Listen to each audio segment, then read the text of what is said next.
the pedal to the metal and putting as much practice as they potentially could get what we would see out of a global championships, Vivid. Yeah, I mean, that's definitely what it's all about, right? They're just here for that practice. If we take a look at the globals landscape, right? If we take a look towards invitational globals in 2023, globals in 2024, there were only 3 instances of a minor region breaking into the top 10 at those events. And actually PHN being one of those instances back at invitational where he clutched up a 5th place there, right? So he kind of wants to jump back into that. He wants to feel that again. And I think moving to NA to go ahead and gain that experience, that's exactly what they need. Now, is one major going to be enough experience for them to make a giant, improvement on that? I don't know. Maybe there has to be a little bit more of an investment out of them, but I love the intention behind this. Yeah, I mean, these guys are landing over at Lone Wolf. They're kind of like contested, like a little bit.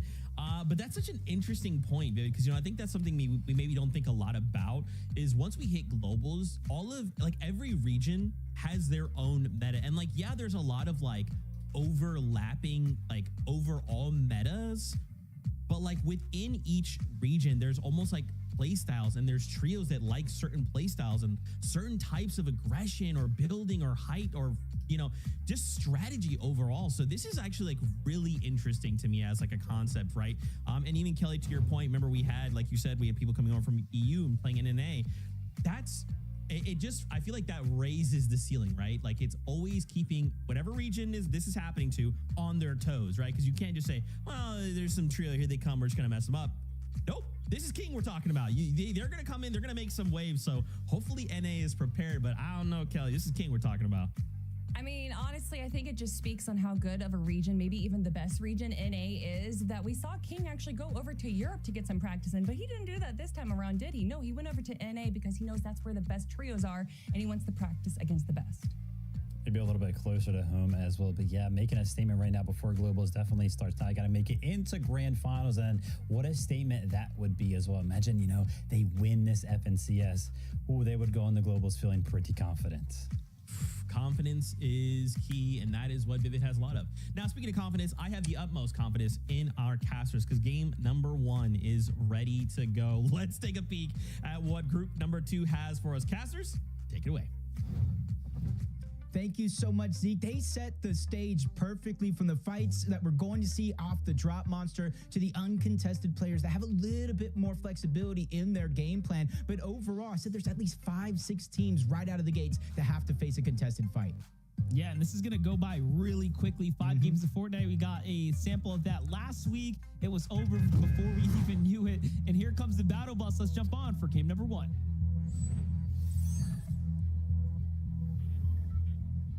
All right, Jacob, group 2 is here. Game 1's kicking off, and we are off to the races for North America. This is by far the group that I was definitely looking forward to, obviously, because of the big NA superstars, but you also have Phaser, King, and PHN showing up, looking to put up some numbers here and get some practice for globals.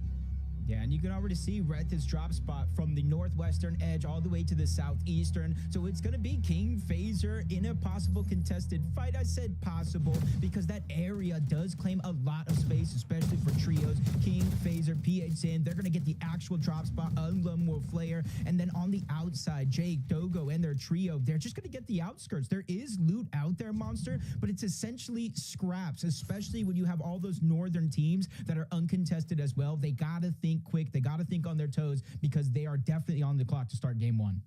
Yeah, what would be the biggest surprise would be if they can pull a victory through on NA to kind of kick off the catalyst for their, presence on the region. So definitely looking forward to how this game's going to continue to take shape this weekend.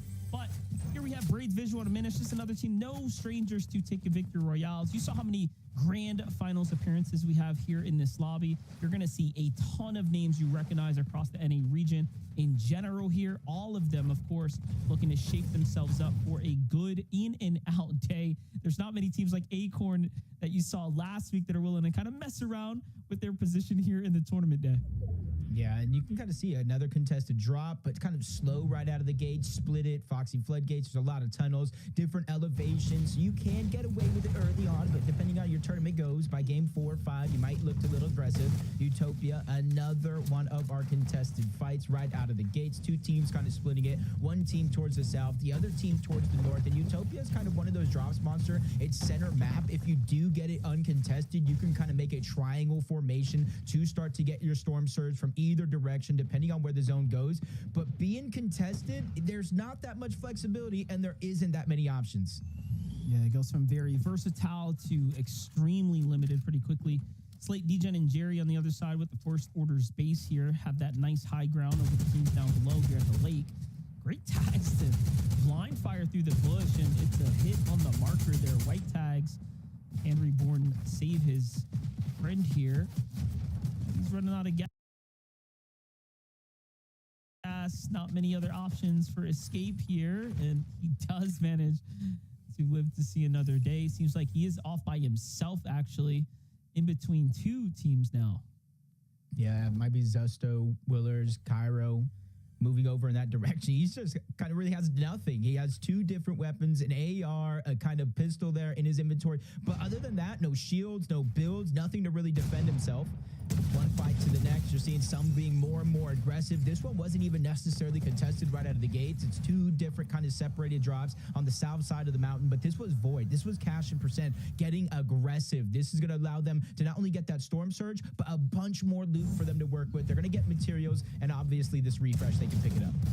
All right, running back from Void's perspective, making it look nice and clean there. Great low ground tag, saving his teammate.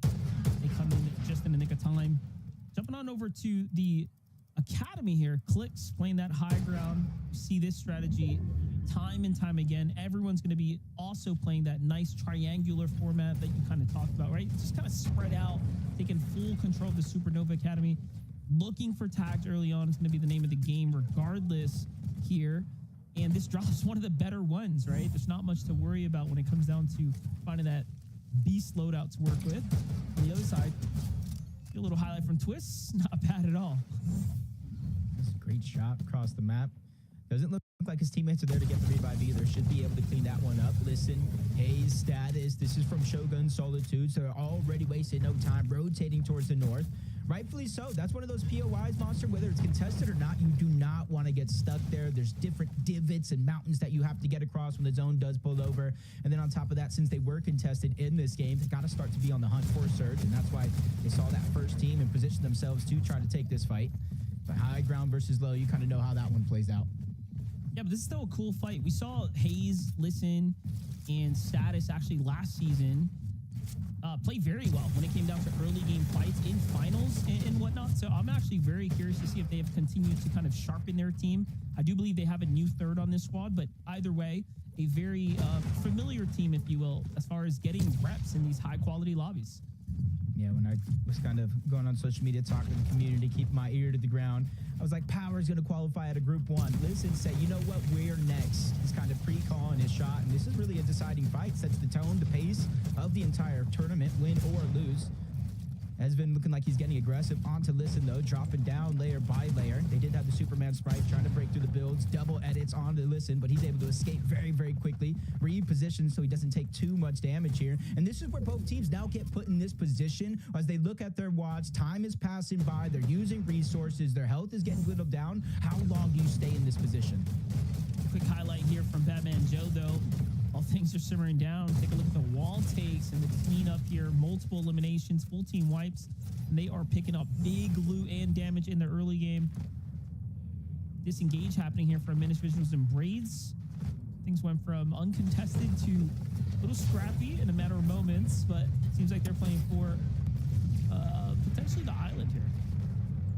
Yeah, it's something that they kind of love to do. You know, they were talking about before the show started, Kelly, Vivid, Zeke, you know, the eval, they were able to win a game, which kind of wins you some prize money. Very, very similar to this format. A huge part of their game plan was consistently going for this island. It was a little different. They sometimes had to run into Acorn, Ages, and Poyo, but without them in the lobby, I don't think there's too many teams that are going to be brave enough to go up there. If they are, how much are they willing to test themselves in a fight? I do know that is going to be the Demons Domain team if anybody contests. I saw the medallion getting passed around a little bit like a hot potato, so that way they can make sure to keep their shields up.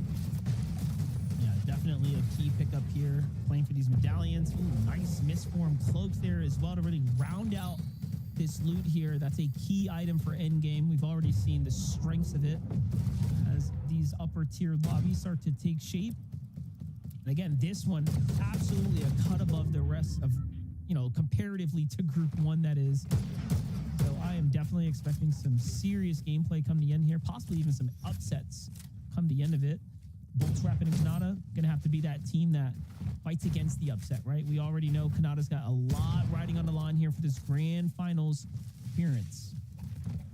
And we're kind of breaking down some of the teams, his perfect season, some of the most experienced, 48 finals appearances. But you saw that quick stat, 5 VRs in lobbies. And that just makes them some of the most experienced teams. And we kind of talk about when teams are forming, that hot streak, the honeymoon phase. Right now, they are on their hot streak at the perfect moment. Group stages into finals next week.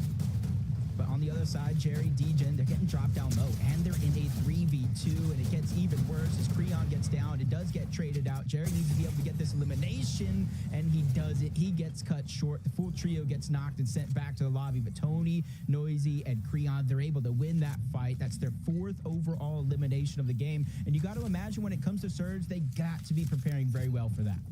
Yeah, and this is another team that is extremely familiar with the high-tier lobbies. So that's no pushover squad that you're going to find there at the edge of the map, too. You would think that they'd already be in some better key positioning come center, but nope, they have big things to worry about if you're playing on the outskirts. Meanwhile, Noah W plays Chaos Flicks. We saw a lot of them, throughout the years now, continuing to stick with one another as a trio as well. Like to kind of see this team kind of take shape, take form here. Right now, Kappa Kappa Factory. So many names off in the distance to choose from here. Yeah, luckily for them, though, they haven't had to rotate too far. Uncontested outposts. So they only rotate a little bit towards the north, a little bit towards the east, where they get this position and set up, let the zone, let everything naturally come to them. Nerface, Zemo, and you guys know him. He's been around quite a long time. Cease kind of rounding out this roster, landing that kind of split drop above the mountains, left of Demon's Domain, south of Foxy Floodgates. A lot of the time they do get it uncontested, and because of that elevation, they're able to plan it and set up accordingly. And with the zone pushing all the teams all from the west side of the map to the eastern side of the map, they've set themselves up on this mountain so they can just kind of look at all those teams rotating in, get their surge, and kind of with that elevation, figure out where they need to go next. See what's going to happen here. Joji just looking for a pixel to find those tags, but that team's long gone, moving pretty quickly. Bryce, Skittles, and Dash, though, in a fight. This is a team that can absolutely take a win today. Clearly one of the more qualified trios as far as tenure goes, but let's give it a little second here. Bryce possibly looking for the chop down, still waiting for the comm, seems like, from his team. Noah W plays, and crew have now collected back to that Spire Mountain there. Look at all the commitment of resources here. This is quite the visual taking place here for just 2 trios. I'm trying to see whatever's left by.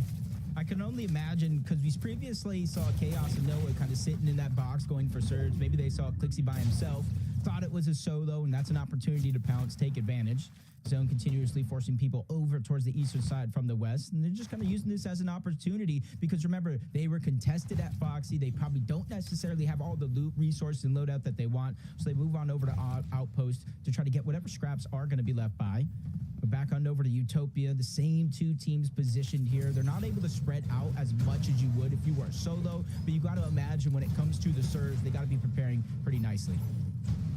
Yeah, well, this is a team that, at least for what we've seen, should be ahead, right? Well and far away. Yeah. They've already got a team wipe under their belt, so somewhat situated. Plenty of max cap metal and a metal base to go with it, so seems like things are going relatively well for them.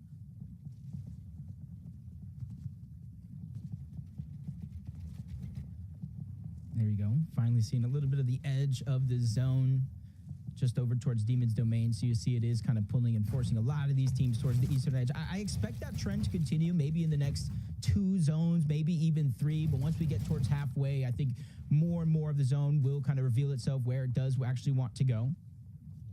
And you're seeing kind of the edge. Not too many teams are continuing to rotate towards this side. So for Muskie, Kingston, and Max, they got to start thinking, hey, if we're down Surge, we go this way. If we're above Surge, we got to go this way. Start permeating multiple strategies, a plan A and a plan B if things do go wrong, because you don't want to be one of those teams, Monster, that is below the Storm Surge threshold with no team near you to get that damage. Yeah, and look at this. The zone's going to be relatively close, so it's not like they have to move a lot. Not sure if this is going to work for or against them, right? Typically, you want at least some type of motion, some type of activity in your area. Nerface, Zemo, and C seem to be pretty content with their damage. They're off to the races, not looking to trade with any of these teams inside the Demon's domain. They're trying to now place themselves in a better spot for mid-game. Little knock happening here on the rotate, though, for Akarun. Lucky for them, Jake is still nearby as well. This was the team that was kind of just north of Lone Wolf Lair, FaZe, King, and PH Sin. They positioned themselves, kind of stealing away most of that loot. Now we're kind of seeing what they were able to do with some of those scraps. Kind of make it pretty far into this game so far. Fourth zone, but it does continue to pull drastically towards the south. You see the lean all the way towards the east. So for a lot of these teams, you see might not be the most healthy. Their job is not done just yet. They have plentiful of shields, but you can see they're lacking the HP, so they got to be on the move because they cannot take too many ticks of that zone. I don't think we've seen an outpost enclave end zone or anything like that, so it'd be pretty interesting depending on how far these zones start to pull now. Oh, this is a team really scrappy here for the rotate. Let's jump in with Creo. See how things are going for Creon, Noisy, and Tony here. After their fight, they've actually picked up more eliminations on the rotate into the kind of edge of zone here, well above the damage threshold. So that's going to be absolutely reassuring for this team here. Everything else now is really just a cherry on top. They've kind of done what they've needed to, I think, for this lobby here. Yeah, that's kind of a blessing right there with that bird's eye view, the elevation. You said it yourself, massive amount of Storm Surge. They're not in a rush to move, but we talked about this team here below the damage threshold, quite a possibility. They end up in a tough spot. We saw that they had no HP heals. All they had was shields, and that might have been it. Now one of them stuck by himself. They were able to get a trade onto one with the double res, which means he's going to get back up to tip-top shape in no time. And another team even moving in and threatening down this presence. They're just trying to take the spoils of what they got off of that elimination. They're not too far off away from the zone, so they could build, they could tarp their way in, go back, replenish some of those materials, and kind of set themselves up. They could peek through the cones and try to get as much information as possible because they know this is going to be the stack side of the map towards the north. Yeah, definitely is the much more congested side right now, starting to take form here. Got about 3 teams plus 1 sitting on top of each other here. Still looking. You see, try to gather any information there. Not a Bolton Rapid, though. Chilling right now. Looking to make the move here. Dash is going to start coming out. Full set of misformed charges here on the trio as well. None for Bolts, though. Look at the slight min-maxing here. Just trying to keep themselves capped off on material while they rotate. Just taking their time. Full control of the lobby right now. Ooh, big fight right now for the Brazilians. Though here on the left, Phaser, King, and PH Zin come across another trio. They're still standing. They're holding their own pretty well here. Kanata, Rapid, and Bolts, though, don't even want to stop to take a look at this. They're just minding their own business. Yeah, they know eventually whoever wins this fight is going to have to rotate in the direction. You see it in the mini-map already where they position themselves just at the edge of zone. One elimination so far. That one's going to be on to King. Probably in this fight right here was Axe and Slepsy kind of separated from their trio. And this is where King, Phaser, PH Sin, even though they might not have an NA FNCS championship monster, they do have multiple FNCS championships. They have experience. They know when to kind of not necessarily give up, but not get too greedy for more and more and more eliminations, especially since they themselves are not in the zone just yet. This takes me back to the invitationals where, you know, Brazil showed up, 2 out of top 10 spots going to them. It was quite the showing, really just putting respect on their region's top tiers. And PH Zin was a part of that storyline. So I'm all for it. I think they are the X factor here for the globals, and anything can happen with them in the lobby. Now you're seeing more and more of those tricks coming out from underneath players' sleeves. Didn't really get too many appearances of it. I think just kind of lack of tournaments, players streaming them, only scrims. They don't want to share too many of their strategies, but now it's all coming seen one of them in the eval finals where, I don't know if it was Higgs, Clicks, Yamzo, they were able to use that Cape Monster and take their down teammate into a safe location. So that's multiple strategies already out early. And honestly, in some cases, it's no use wasting them because you have to make it to the grand finals if you're looking to save it. And sometimes you need some of those tricks in order to make it happen, especially with another far pull towards the south. Yeah, that's right. Everything's gonna have to come out the bag here. Clicks, Higgs, and Hamzo make that quick rotate, though. Very nicely done. For others, not so much of a same story here. Zesto, Cairo, and Willers kind of caught up in the Storm Surge right now. They're kind of flirting with the line, though, so they could battle their way out of this. A lot of teams have to move here and now. There's really not much more time to waste. Got a lot of heals to work with as well. It's like right space, wrong time, it feels like right now for them. Yeah, it's almost like worst case scenario. Max pull and active surge. Medmist smoke's going down. Willers has kind of positioned themselves a little bit up front, but he doesn't have an angle. Everybody's fully shielded up, but he's able to get another elimination. There's some damage, but because they started a fight already in progress, it wasn't enough to get him above the damage threshold. Still 21 below, and they're quickly running out of heals. 3 more ticks is all Zusto can even take. Yeah, I don't know why he's not firing right now. We should be non-stop trying to light up those builds here. You just don't have time to waste. Caught in the zone now. It is not looking good at all. One teammate's already down. Misform comes out. How much time can he buy? You know, I asked that question last week. Can the Misform cloak save you from a surge tag? The answer is yes. It looks like he was able to mitigate just one there. But again, there's no time on the clock for him to find the damage, and falling with just 11 damage shy away from keeping yourself safe is definitely unfortunate. Man, that's where you're seeing even statics going down in the distance. You know, you could have all the heals in your loadout, but if it's all shields, you're not able to get some of that HP back, it kind of puts you in a tough spot. 436 above the damage threshold for Clicks, Higgs, and Yamzo, though. Even throughout all their rotations from Supernova Academy, they make sure to keep Storm Surge as a part of their focal game plan. Position above one team, next to a few more, in the center zone as well. For a team like them and everyone around, if they really do not have to do too much, just not get too antsy, don't make any bad peaks. Also, really hot start right now. Was hoping to see a little bit more of the outpost caught in the zone here, but Fortnite says not today, Monster. They're pulling themselves straight north here. So off we go. This is the team that's the furthest back right now. 10 seconds before things start to collide here. So to get going, but look at all that natural terrain to work with. So diminished visuals and Braids content to take their time here. We'll see if they end up getting lobby focused. Could potentially have options with the island back there. They are moving in that direction. Rifts, island, probably don't want either. Just trying to find an open spot. Cash, Void, Storm Surge is active. Void goes down before the active Storm Surge takes him down altogether. So at least it gives him an opportunity, but I might have spoke too soon. He gets cleaned up.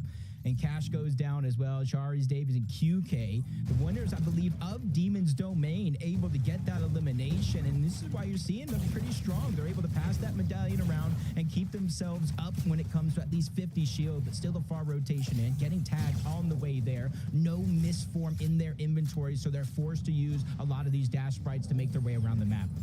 Yeah, you watch the handoff of the tokens there again. Just look at that HP jump up. And it just really showing you the strength of the loadout, the strength of Demon's Domain. I mean, they have 6 eliminations as well, so a very, very telling game for them. Panada Bolts and Rapid, completely different story up here as the skies are bright and clear. No contestation up top here. I don't really even see too many teams poising to put up a fight at all. Nice zone pull as well. Look at how fast they are to react there. No time wasted. Even using mobility to make sure they get that nice, secure high ground here. What a position to be in. And this is like an unstoppable base right here. They're going to be well positioned for an end game, possibly even the first game win. Yeah, I'm interested to see Rapid with that exotic pistol. He's going to shockwave anybody that tried to test him for height, but below the damage threshold. Dash, Skittles, Bryce, quick to react. They get 18 above.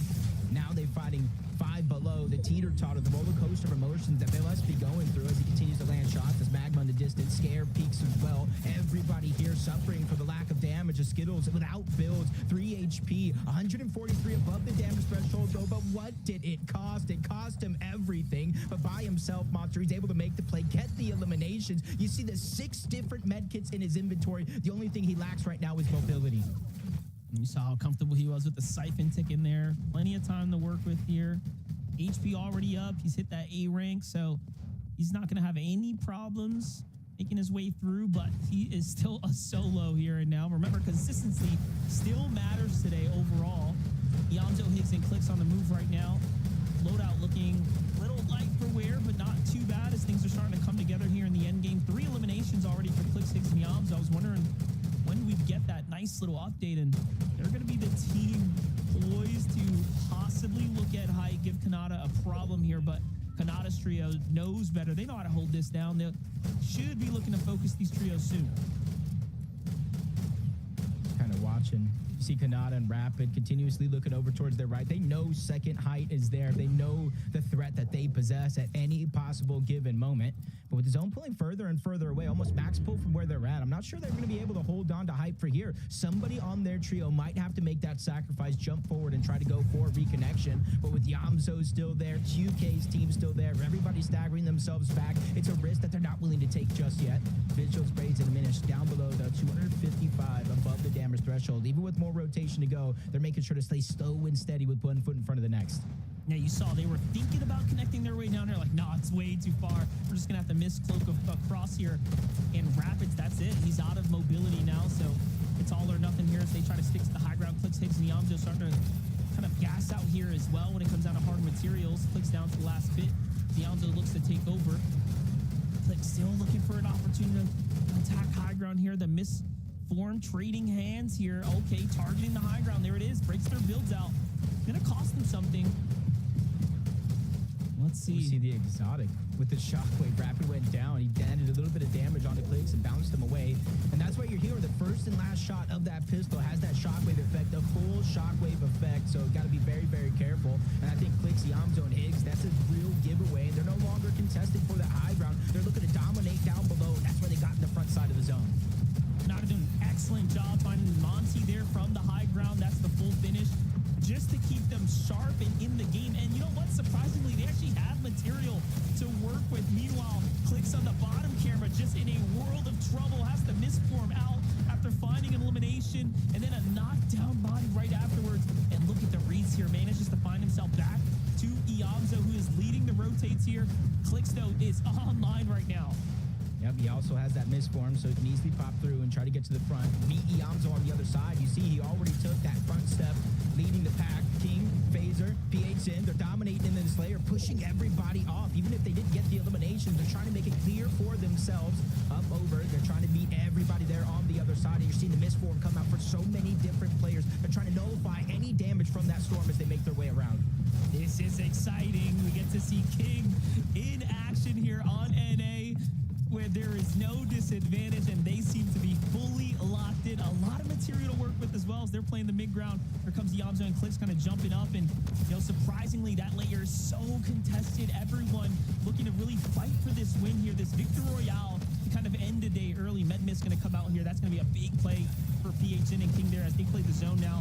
Kanata, Rapid don't seem to know what's happening behind them. Bolt is looking back, though, after Medmist. Okay, so he's got visuals. He sees what's going on. They have their kind of attention on high here. Yeah, but Rapid sees him. He immediately starts firing toward the backside of the zone. They all have to go one by one, but it's a distraction. Yamzo makes his way up a little bit of those layers. Clicks meets him there as well. Everybody converging. They don't want to be on that ultimate low ground. It's so chaotic. It's so dangerous down below. Clicks, Yamzo. They found a solo by themselves. He's able to escape, but he's into the backside of the zone. That one gets stolen away. Bolt gets that elimination, but there's still somebody left alive. Madeline Clive, but it's only for so long. The Brazil Kings are able to dominate yet another player, but they lose one along the way. That's right. Clicks also find elimination. He goes up now, and he actually builds. He reconnects the high ground. And a huge tag there, but Clicks is left by himself. It's 1 against 3 here, and he is holding his own. No one's got shield here on Kanata's trio. They actually are forced to go down. Other teams start to look in. What can Clicks do. He has one more med miss here. Bolt is the only healthy player. Scratch that, though. Misform on down here. Straight into the build. That was a huge mistake, though, as they were ready. Kanata cleans one up on the low ground now as well. It's up to Braids here to clutch one out as Aminish is playing the zone here, trying to get the heal off. This might be a 1v2 situation if both of them still alive. Aminish using that misform to try to negate some of the damage, hiding while Braids goes in for the destruction. But Kanata has a misform of his own, trying to create some separation. He has the heals, but he doesn't have a shot to use them. Visuals, Braids, and Aminish continue their hot streak from Major 2 to advance to the Major 3 Grand Finals. We knew they could do it, but to do it like that, when there were so many notable trios in the game, this is why they are here to demand their respect and go straight to finals while they're at it. What an exciting game number one. I mean, that was worthy of a finale finish, but we're just getting started here. Yeah, that was big because remember, Visuals, Aminish, and Braids contested by Skittles, Dash, and Bryce right out of the gate. They split two separate ways. They didn't even get all of their first loot, but it's moments like this, it's plays like this. Braids goes in, uses the misform, finds key eliminations to separate them and eventually take the game. Kanata, he was on a run, trying to hide, trying to pop those med kits, but it wasn't enough. Our first team today advancing to the Major 3 Grand Finals, Braids, Aminish, and Visuals. Zeke, what do you think about that action? Bro, there's nothing like the chaotic nature of like a final zone, and it comes down to like, you know, that final like 1v1, 1v2, 2v2, and it's just everyone's just desperately like, I have to change tarps. Where's the heals? Please, like. Oh my gosh. Of course, Visuals, Braids, and Aminish, we know already, we kind of talked about at the start of the show, they already have a spot to global, so to see them go ahead and secure another grand final spot, this is big, right? We're fighting for prize money, and the fact that they're already going through, that means if they were to end up in that like top, you know, one of those top spots, we're gonna be bumping down another spot to try and pull players into the global championship. So this is really exciting. In some ways, Kelly, like the part I'm not like the biggest fan of is like, this means now we don't get to see them until next weekend. I want to see more of Visuals, Braids, and Diminished. It is a bittersweet moment that they get to go through into the global championships, but we don't get to watch them anymore. But that does mean it bodes well for Skittles' trio, who were contesting them over at Foxy Floodgate. Now they're potentially going to be uncontested. Obviously, some eyes are going to be looking towards the winning trio to see maybe they could drop over in their POI, but I don't know if anyone's going to try and contest Skittles over there. But for me, Vivid, when it comes down to these final moments, especially when it's literally down to the biggest trios in this group, I love these photo finish moments. Yeah, I mean, listen, I asked, I was like, listen, EU is pretty good. NA, I'm looking at you. I want something better. And that pretty much instantly delivered, right? And I went ahead and said, you know, Visuals, Braids, and Aminish kind of breaking into the top 10 FNCS finals, let alone getting fourth last major. Okay, yeah, that's, you know, that's not usual for the trio, right? So that was kind of like a breakout placement for them. And I was like, well, you know, eyes towards globals. You got to go ahead and make a statement. Now, granted, this is not grand finals, right? You need to make a statement there. But man, if you want to start a sentence, start a paragraph with one of those exclamation points from this trio that they just put on in game number one, I think that does it. I love it, man. Oh man, congratulations to the trio. We'll be seeing them in the grand finals next week, but for now, a short break. When we return, we'll break down more of what we saw out of game number one, so stay tuned.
Welcome back, everyone, to the FNCS game number 1, going on over to Visuals, Braids, and Minish. Congratulations to them. That means we'll be seeing them in the grand finals next weekend. But we still have 4 more games to go, so nobody panic. Everything is chill. Let's talk about Kanata in that last game. My, oh my, second place, 10 eliminations over on the trio. And there was like some really interesting developments like throughout that game, right? We saw that surge base out in 9th zone, right? Like, and then just making kind of like these crazy Kanata style plays. Like, I love seeing Kanata play. It's so crazy that you can go from everything's chill into saying Kanata's name, because I think that that's an oxymoron right there. This trio is anything but chill, and this game just showed how serious they are taking these group stages, controlling the high ground so well, and being really prepared for that end game. You can see the loadout that Kanata had. He understood the assignment, but unfortunately, Braids and Aminish wanted to make sure that he did not get an A on that paper, but we got another opportunity. We have actually 4 more opportunities, because that's just game number 1. Vivid. I mean, yeah, that game from Kanata Rapid and Bullets, I was getting ready to be like, wow, listen, this is perfect Fortnite, right? I mean, they held high ground from 9th zone. That's such a, a hard feat. We've seen it time and time again. And then they defended like the chop from Clix' trio. Rapid dropped down, make sure they stayed connected. And then the trio was aware enough to go ahead and look into the zone, catch out King, and trying to, make one of those heel off plays to kind of flank the high ground. They defended it so well, right? Trio versus trio, everything was fine. And then Clix enters the conversation as a solo, right? It's like, wow, you guys are doing so well. And then the 3v1 happens, and you guys are just getting like pieced up. Clix is flying all around, hitting incredible shots that we've never seen before. And that's what ends up taking them down. I mean, listen, if Visuals, Braids, and Aminish, with all due respect, watch that game back from the perspective that we saw, they'd be like, oh, wow, we didn't really like win that game 3v3 against Kanata's trio. We got a major assist from Clix, because wow, he did some damage to Kanata's trio. Yeah, that mythic in his hands is the exotic in the hands of Clix is absolutely disgusting. And there was such a moment there that we thought we were going to see a solo clutch coming out of Clix. And honestly, we did get to see a solo and even a duo clutch coming out of these guys, but just missing the mark ever so much by jumping into that box and finding a few other players here we can watch going into 3. Oh, we've heard 1v1s, 1v2s, but 1v3 Clix, that might be a little bit of a tall order. Yeah, I mean, you managed to pump one, right? You take out Volts, but there's still 2 people in the box. I respect the play. It's so exciting, but still, we got a performance from Clix. Now, just a few more games, right? 4 more games. We got to see the VR from them. Let's talk about King. I cannot believe we saw this game. This first game go the way that it did. What a strong showing from the trio coming out. And I really like, there's kind of like these little tech things that the trio was doing, like healing in the zone, sitting outside of that tiny little circle where everyone's trying to fight. They're using these med kits, these chug jugs to kind of heal up and kind of wait, like, hey, the moment that you make a mistake or you just aren't paying attention, we're going to strike. Like, man, these guys are nuts. There was a moment during that Med Mist and Storm behind zone that I thought they were going to go for height against Kanata, and we've actually seen them do that before, not just go for height, but also defend height very well. But I actually like that the adjustment that they made, they realized that just height was having too much chaos going on with it, so they needed to stick to low ground, go for those eliminations. It wasn't necessarily their game to win, but being able to stay alive for as long as they did definitely boosted them up the leaderboard. Yeah, I mean, our top trio was just straight up looking at the standings, right? Those top 4, they all did something very, very well. I mean, Higgs went down a little bit early, but Clix went ahead and pulled up the solo clutch. Phaser, Pigeon, and King, they had that mid-ground control. Visuals, Braden, and Minish, they had that front low control, and then Kanata, Rapid, and Bolts had that high ground control. So all of those trios up there putting on a performance in just different categories, awesome to see in one lobby. Well, Viv, why don't we do it again? Why don't we go ahead? Because game number 2 is ready. So casters, let's go again. Thank you so much. And game number 1 was anything but a disappointment. Foot on the gas the entire way through. But the interesting thing with Visuals, Braids, and Aminish qualifying for the grand finals, you'd think a spot would open up. No, for Skittles, Bryce, and their trio, that's just going to be an uncontested Foxy Floodgates. Not 2 of the map will change this time around. Yeah, very interesting, right? For them to kind of get the tall order out of the way. It's not, often that the team that's contested takes a victory royale. So let's see what's happening here for game number 2. All right, group 2, game 2 is here. And what a start to the tournament day that we got there. That was exactly what I wanted to see go down. Big showings from the team that we expected to, of course, be up at the top. and now we get to continue that story here. Going to be an interesting thing, the way it all kind of plays out after game number 1. You know, when it comes to damage, it's going to be Kanata, Bolts, Rapid. They kind of set the entire lobby on fire in that game, and they're going to be in this one yet again, Crime City. And for them, it's just kind of reps underneath their belt. They kind of got some of the most damage in that game. Kanata over 1,090 damage. Bolts 1,893 damage. First in the entire lobby, already setting the pace. You know what? I felt like those exotic pistols slept on, right? You just saw how much of a disrupted the shockwave factor is behind them.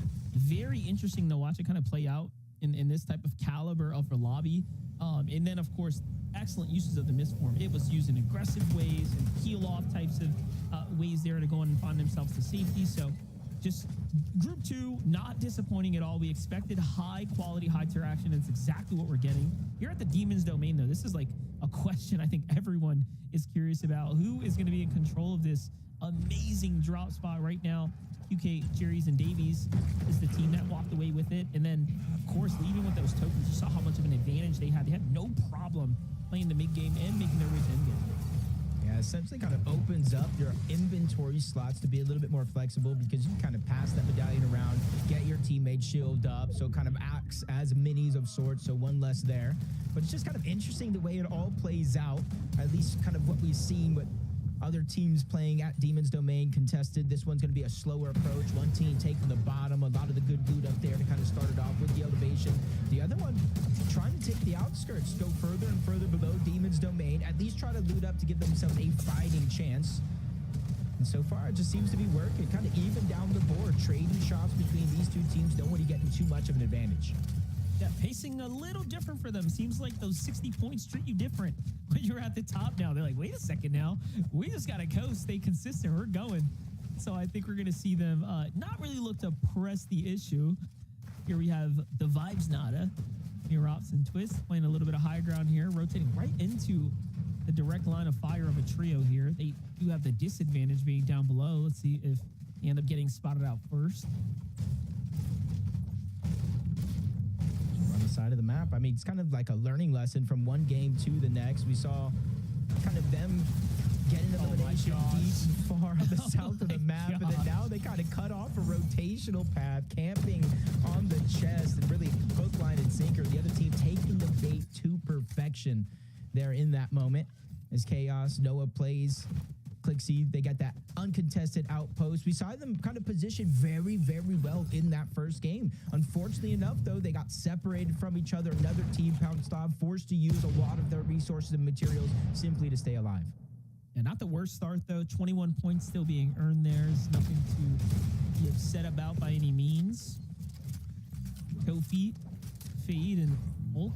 Okay, they end up finishing things up here, so they take down the team with the 60 points there. And just like that, you know, what started off so great now seems to be the downfall for everyone here, because Fade's got the attention and they didn't realize another team wants that coin here. They want that medallion. It's Olaf, Anix, and Muka already showing up. Olaf pushing fast here to get the finish. Gonna cut this team off. Clean the movement. Not bad. All right. Sophie's team might be escaping here. Yeah, the mind game's just a little bit. Just when you think it's clear for the most part, you win the fight, you win the drop, all 3 eliminations, and that other team kind of moves in. That just goes to show the longer and longer you fight it out in Demon's Domain, the riskier and riskier it does get. You kind of see the beak and the medallion of sorts, letting them know that you haven't taken it just yet. Yamso and Higgs find themselves in what looks like a 3v1 situation. They already have 1 elimination so far. Dozier's trying to stay alive, but he just gets taken down as well. I don't see their teammate in the mini-map, so you got to go ahead and think he's separated himself so far away from this fight to give him the best chances to get the reboot back on up. Yeah, it's just a no-brainer for Clicks, Higgs, and Yamzo. You have an advantage like that. I'm not going to let up on it. They reap a lot of rewards here. Misform, not bad at all. Yeah, things are looking pretty good for them, man. Plenty of damage here as well, right? It's kind of how it all started out. They just got the elevation. They immediately went back to do the boss. Fade's the one that gets caught off guard, and nobody else was up there with them. Just kind of systematically separated them one from the next until they were able to get the full elimination. Back on over towards Utopia. Sun's trying to hide down below along with Alex Cole. Monty and Scuffy's are there as well. They saw some shots into the distance, so now he's aware not all of them are in the central location, so you got to be very, very careful not to bite off more than you could chew in any of these one situations, so you can get sidelined by Case. Seems to be spraying and causing a little bit of a distraction, maybe trying to get his team to alleviate some of that pressure. Yeah, very nice side angle here by Alex. Unfortunately, didn't quite make that edit in time. The one fail kind of loses his opportunity to really kick this thing off. Case got the other angle here, though. Good defense so far by Scuffy's on the other side of the wall. There's a kind of opening tag now to push things back here at the Utopia. You know, last time things were pretty peaceful between these two trios. They kind of split things off, but this time here and now, it's definitely a different story. This city's only big for one trio. Elimination now going to the hands of Monty, so the aggression paying off for this team here. Kaze and Alex has got to do something big here. Yeah, they got to figure out a way to kind of separate the team, and Case is doing a good job getting some damage, not only on the Cole, but to Monty as well. Two of them just basically get their shields disappear right before our very eyes. Even Scuffy's taking some damage. They're doing a good job of backing them out, but this is where they really got to start to capitalize on this position. Either disengage, go for the redo, get your teammate back, or just try to push in and get the eliminations. You're not going to get too many opportunities where you have them this week. Yeah, they're just going tit for tat right now. Back and forth here. Material counts about halfway through, so Alex, Kaze, they still have a lot of gas in the tank here. Plenty to work with. Couple minis as well. It's not over yet. Grabs the wall first. Again, misses that edit. And that is going to be the difference here. Comes down to accuracy. It comes down to staying sharp under pressure in moments like this here.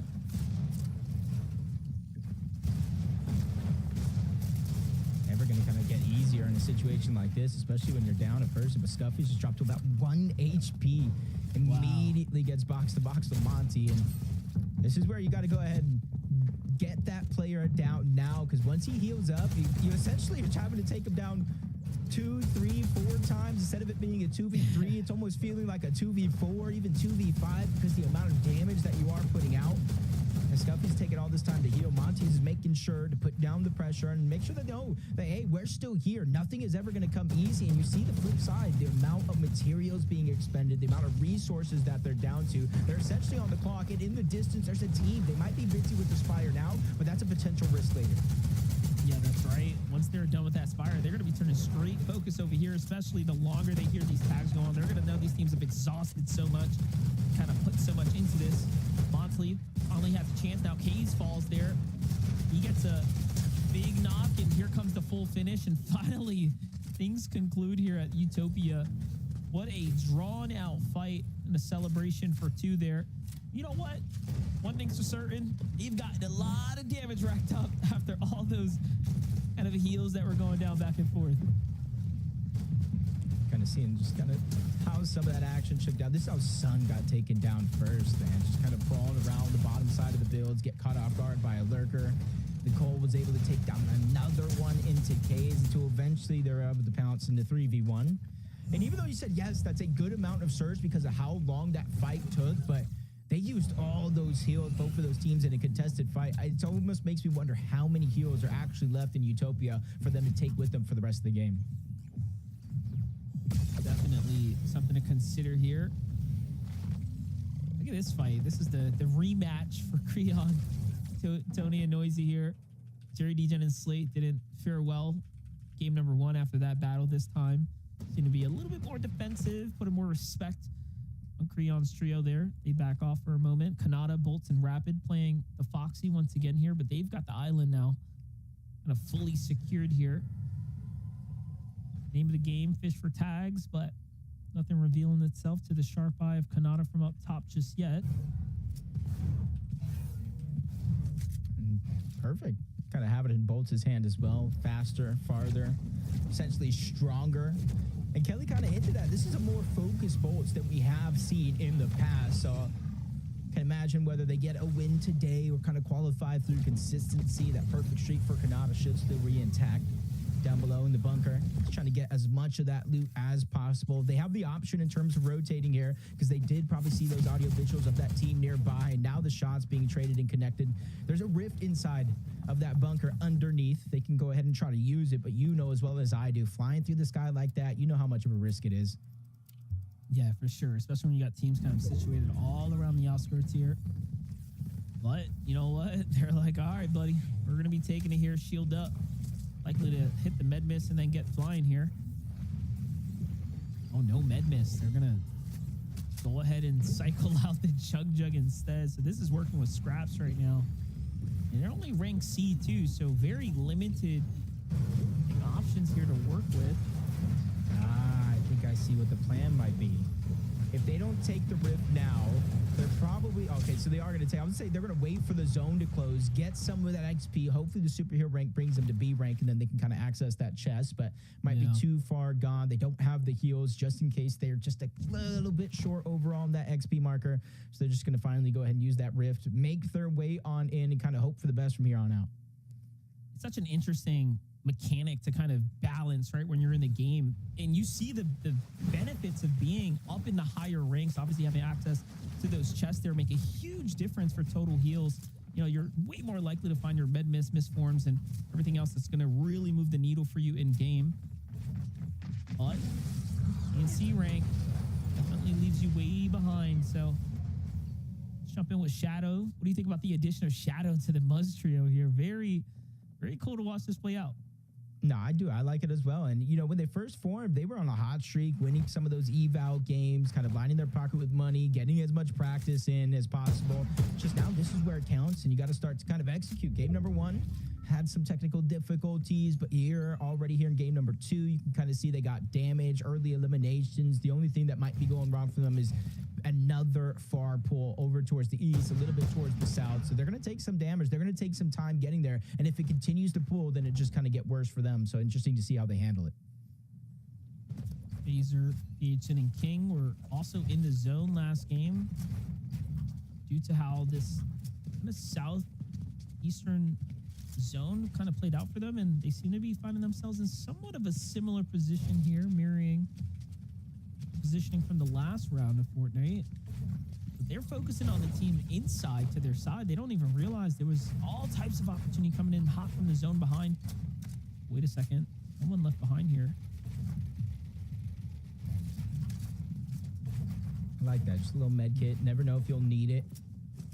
I personally don't want to see them leave it behind, even if they're using it for 10 HP. But they're kind of seeing, you peek it through the comb, this vital information of every other team rotating, not only necessarily behind them, you see the 2 teams in those search bases on top of that mountain. They're going to have to get past them as well. And if they have the DMR in their inventory, it's kind of very, very risky to go through rotation like that over towards Shining Span, the bridge being a very, very fruitful kind of location and focal point for Seek, Donnie, and Joji.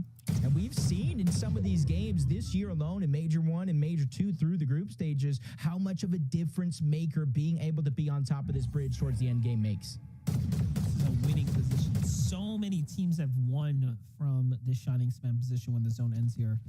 You secure it early.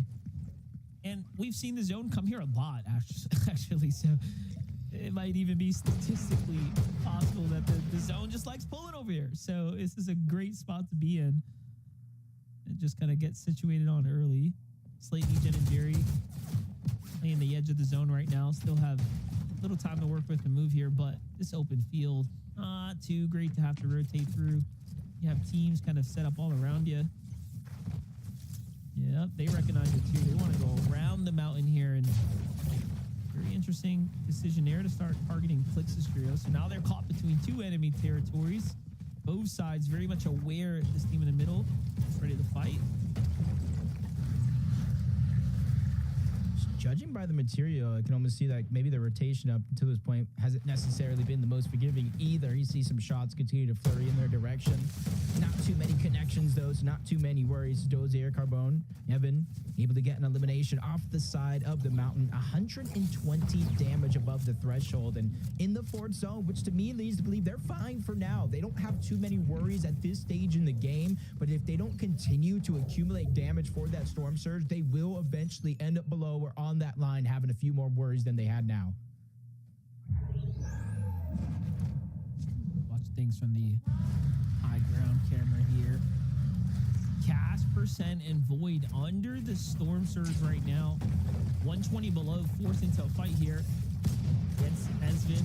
They want to buy time here. The best thing you can do here is back off. Don't actually entertain the fight for too long. Let them come to you. Get your damage and let the Storm Surge do the rest. Clearly, this team's got some serious problems to worry about. Good job by Kiera there to buy himself some window. Kind of exactly what you said. You just got to back off. 25 damage every 5-7 seconds or so. Let it do most of the work. And then you just peek. One shot. Doesn't even matter the weapon at that point, but they're still falling further and further. Boyd's got to make a play. He's on the clock. No extra heals. Big elimination yet again. Percent does go down. 2 of the 3 members are already out. And now Void's going to be left by himself. They found him at the tail end. They're going to trade shots. Good for him to land that one. That's going to help for Storm Surge. But a 3v1, even with a knock onto one of those players, he's going to get sent back to the lobby. And this is where the mind games start to happen with some of the teams going down early throughout the first 2 games because of Storm Surge. When do you start to get too aggressive? When do you start to slow it down a little bit? And that's something they got to figure out fast with only 3 games left. Yeah, this team had the same problem here. Snakes, Mystic, and Bluff going back and forth with this trio. Mystic's crew there. Seems like it didn't go too far, though. It's both sides kind of come out of kind of wells in a way.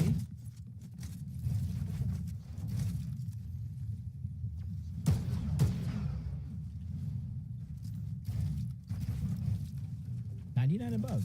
Not too bad, but you can see what happens when the rest of the lobby is being proactive. 60 damage gone just like that as we tune into Muzz. No shadow. Sphinx already down. This is a tough situation, and they're over 500 above the threshold. The Superman's prize able to melt right through him, not only destroying the builds, but taking the player down as well. So he will be able to get this revive back onto Sphinx, but depending on what the resources are that are left by, he may not be able to get shadow. So this could be a walking duo for the rest of this game. Yeah, but look at that. A rank now as well, so they get that passive heal too. That was the difference maker there.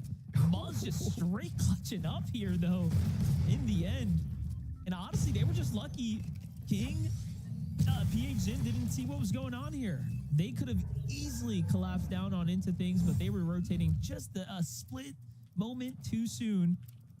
Sphinx unfortunately falls there to the rotate now. It's another team. It's got eyes here on Muzz. Muzz just got to leave Sphinx behind. Force to just straight line it into safety here. There it is. Last bandage. What can you do? This is tough. This is tough.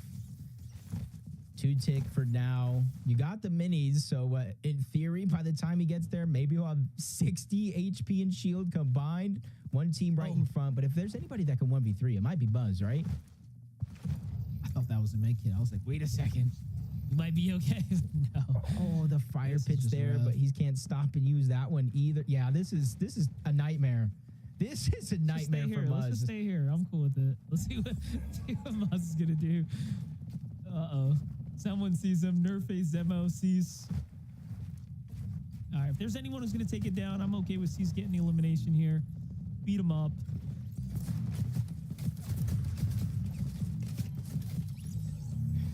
Tough. That's actually really tough right there. Muzz just kind of caught in a tough situation. You know, when all that battle was done and over with, you kind of look at all the loot that's there. There was material, there was ammo, different weapons for the loadout. But there was 2 big things there wasn't. There was no HP and no mobility. Literally the worst case scenario for Muzz after being alive in that situation. Either one or the 2 would have been great for him to survive. But now we're in the top 21 with how much action we've seen so far, Monster. Can you believe there's no placement points just yet? There's still 4 teams that need to go down for them to start to set in. That's right. We're just hitting this end game right now. DGen, Slate, and Jerry, 11 damage above the threshold here. Have to find something, and they're going to find shield onto Higgs here. More shots coming from the side, and then they snipe elimination there on the rotate here. That's going to be a much welcome, let's just call it material drop for the team there. Higgs and team. Oh, look how many misforms they've actually gone through. They've committed so much just to get this far. honestly, that stat is in top 10 in 80% of the games, which is crazy because I think Yamzo and Clicks at one point went through Mason. I think they had Virgo on their roster. As soon as Clicks was free, they said, yo, come on over to us. We'll take you as you are. And since then, it's been upward progression through and through. And not only for them as a trio, Monster, but what's most impressive, as individuals, I feel like they are playing the best I've ever seen a trio or them play at all. Yep, Clicks has said it himself. This is the best he's ever been for himself, but also just team-wise. He's kind of highlighted Yamzo's capability and also how far Higgs has come, right? Obviously just getting sharper and sharper right now.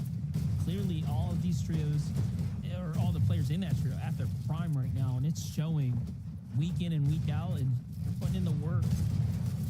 Acer King and PH in though. They have to put in work right now. Can't afford to continue to miss those shots. They need that siphon. That would have been perfect to kind of get them back in the game, but he's the only one who's got a lot to work with here. They don't even realize this guy's got no shield. That surge is online. I think the player up top is getting tagged by it, but you need to get that damage. There it is. That's A rank unlocked for Phaser's trio. Yeah, they didn't get much in terms of overall Storm Surge damage. You saw them bump up a little bit, but they got what they came for, Monster. Exactly what you were talking about, the heals, the builds, the material, kind of that extra oomph to get them going for this next stage of the game. 8th zone. Basically almost 75% of the way there. 15 teams still left alive. Most of them aren't going to be full trios. And you can kind of see where the zone is going. I think this is going to be a roller coaster of emotions in the next couple of coming zones because now we're going over mostly open water. And that's when you realize teams like Skittles, Dash, Bryce, you're able to kind of sit, wait for all these teams to pass you in this rotation, fire down, get that Storm Surge, and as soon as you get the green light to go, they built over that water, you just steal the position as well. Keep in mind, the team that wins here is done for their games this weekend out of this group. If you win, you go straight to finals. That is what's on the line right now. Bolt Rapid Kanata once again looking to play for this high ground position here. This zone also pulling towards the Shining Expand. We talked about how treacherous this zone can be in the end game, but Kanata Bolts, Rapid, no strangers to high ground this time. They're going to take their learnings from the previous game and likely be on the lookout for any mid-ground, mid-layer teams here. Donnie, Seek, and Joji trying to make up for game number 1's shortcomings here. Already at 33 points now. Big placement points are to be rewarded for all the teams here. Meanwhile, Kanata finds one in the feed too, so everyone's getting active here. Yep, good amount of damage. The resources, if they're able to drop down, because they definitely have not too many opportunities, but as long as they have that misform, you see it in bolts, they can easily fly down, negate some damage, trying to get as much of those resources as possible. But teams having to rotate in, back on over towards Shining Span, but still over open water, so this game is not going to get easier for these teams on the down low and in the front side of the zone. This is what I love about like season to season Fortnite. When there's certain items in the game, you see how the meta starts to take shape. We're like watching a true ultimate hype from Kanata. This is 2 games in a row now. They want to play extreme high ground and try to stay away. This time they're taking it a step even further. Phaser, King, and Page, in though, using those dashes to get to the front side, he still has one to work with. Yamzo, Clicks, and Higgs here as well. 6 eliminations for them. They're kind of on the ultimate low ground as well. Clicks, though, opens a box against 3. Has to be careful there. That's going to kind of slow down their momentum here, but got this huge tarp to work with. Things are looking really good for them. Yeah, and you're seeing a bunch of different teams, not only just one, saving at least one more of those misformed uses to try to steal away high ground, try to get out of a tough situation. And I think Kanata, Rapid, and Bolts know the possibility of that happening, so that's why they're immediately building higher and higher, trying to fire down. Bolts is in the backside of the zone, trying to collect as many of the resources as possible, bring it back up while they can. He has one more of those misforms as he was able to get a knock onto Dash, as he's able to get this loot and bring it back on up. And you see his teammates, they were able to converge. They don't want to let Bolts get that loot for free. Phaser now stuck in the backside of the zone. Him and King trying to find a spot that they find comfortable with no extra mobility outside of the dashes. This one's going to be tough. And they take some of this med miss from the opponents here on the other side. They're like, all right, wait a second. That's actually perfect for us. But look at this. The zone is straight vertical. Both, of course, leveraging the medallion here to get straight up and over. No problem. Easily gets up and over this thing, but everyone else struggling. Just look at the average HP on the players on screen here. Everyone down low is absolutely lit up. Barely any healthy teams here. Actually, in fact, it's only Kanata, Bolts, and Rapid who seem to be completely capped out here. And Jacob, this is just a smooth ride this time to the end game. Yeah, I'm looking down below exactly what you said. I don't think there's very many full teams left, but Donnie might just be. But Bolts reconnects down below. I said he's the collector, getting all of those resources, making sure they have him up above. He's essentially max mats by himself. Phaser with the superhero upgrade, just trying to get as much shield back. He knows the inevitable is around the corner. He's forced outside of the zone, but he's trying to make it an easy rotation towards the left side. But High Ground's focusing. Only one build left for him, now or never. He has to try to make a play to get an elimination or more. Listen, the strength of being S rank is showing here, and now the Scare Bear gets turned and burned on. Phaser falls too, but hey, it's another placement point for him. Meanwhile, Donnie, Seek, and Joji get a little bit of information from up top, but Bolts jumps down, and he's not giving anyone a breakdown low. It is a blender getting mixed and mashed here, and it's Bolts who's on the hunt now. Bryce, you can run through a misform, but you can't hide from Bolts. He's already here to kind of clean up house, and there's still one more left, though. It's not just him. Where's the last player? The game of hide and go seek. He's up above Donnie. I was going to say flashbacks of the last time we seen him in one of these situations before, but everybody already has the blueprint. Kanata, Bolts, and Rapid, they seal the deal, Monster, in game 2 to advance to a perfect 27th grand finals. Listen, sometimes the format, you know, the group, the roster, it all just plays in your favor. There is clearly not another team in the lobby that can hold a glass of water to Kanata, Rapid, and Bolts' ability to hold high ground and play it in a textbook fashion, but also just the loadout. Everything just seems to go together, and I think we're seeing a small sample of what's to come for the finals lobby in a couple of weeks here. But my God, Bolts, man, he was just on a different level here, Jacob. Yeah, it kind of gives me flashbacks to the NCS championship win over on West. Kanata has one as well. And this time it feels like they're doing it from Rapid back on the team. They dropped all former problems, and now they're here to take what they think is theirs from one game to the next, Monster. They have their plan set on height. They dominated it every step of the way through. A 13 elimination game to qualify them for the grand finals. One more time for Rapid, Kanata, and Bolts. Kelly, Vivid, what do you guys think?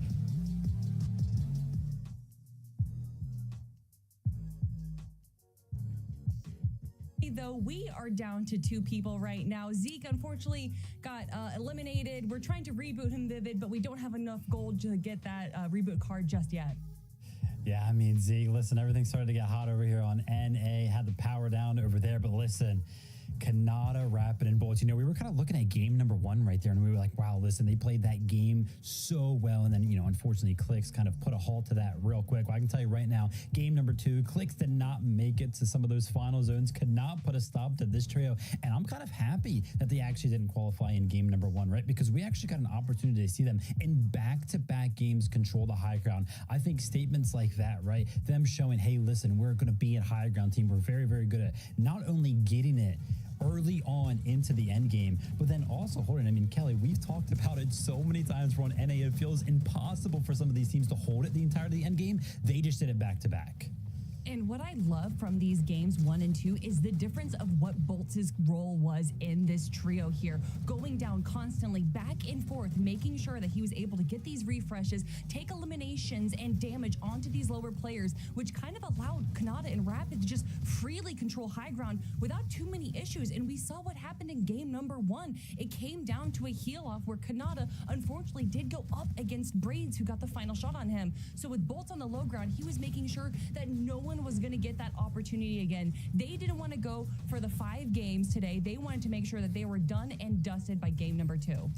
Yeah, it's so funny. If you kind of switch from the perspective of each one of these players, right? You tune into Bolts throughout that end game, and he's like on the low ground. And then you switch up to Rapid and Kanata, and they're on the high ground. You would never think if kind of like the HUD was off, you'd be like, oh, they're definitely not on the same trail. But they were, right, playing completely 2 different roles. I mean, we saw a full effect of what the meta's like right now, right? With Rapid and Kanata playing so high up on just one layer of builds with their teammate down below kind of defending them. The mobility that's in the game right now, of course, being able to save them from that fall damage allows them to play like that. Just play to perspective or perfection throughout. I mean, the perspective that I have right now, Vivid, is that I need a break because we have 2 games down, which means that we have 3 more to go. And there's still 31 hopeful trios that are hoping to punch their ticket into the grand finals. But we're going to figure out which next trio will make their way after this break.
Sorry, guys. Power outage. It's fine. I'm back. I got rebooted. Wow. That last game, Rapid Canada Bolts get a victory out, and I wasn't here to witness it. Just pretend. Just use your mind. Just imagine a Zeke. That's it. Good job. All right. Great stuff. Let's talk about game number 2, though. We wanted to go ahead and highlight King. These guys are just putting on a performance right now. I mean, to come out in a 4th place 8 elim game, right? Last game was 3rd place in 6 elims, rather. So yet again, these guys are firing on all cylinders. Like, if this is just for practice, which is something Vivid talked about at the kind of the start of the show, these guys are a trio from Brazil. They came over to NAC. Now they're competing, and I mean, Kelly, they are going crazy. Yeah, I love this representation from them. Anytime a region comes out, especially a region that's not EU or NA, a lot of people like to think, oh, well, this isn't, the big region. But of course, it's King, Phaser, and PH Zen. This is, I mean, they go beyond their region, honestly. I think as a team, as a trio, they are just so highly regarded.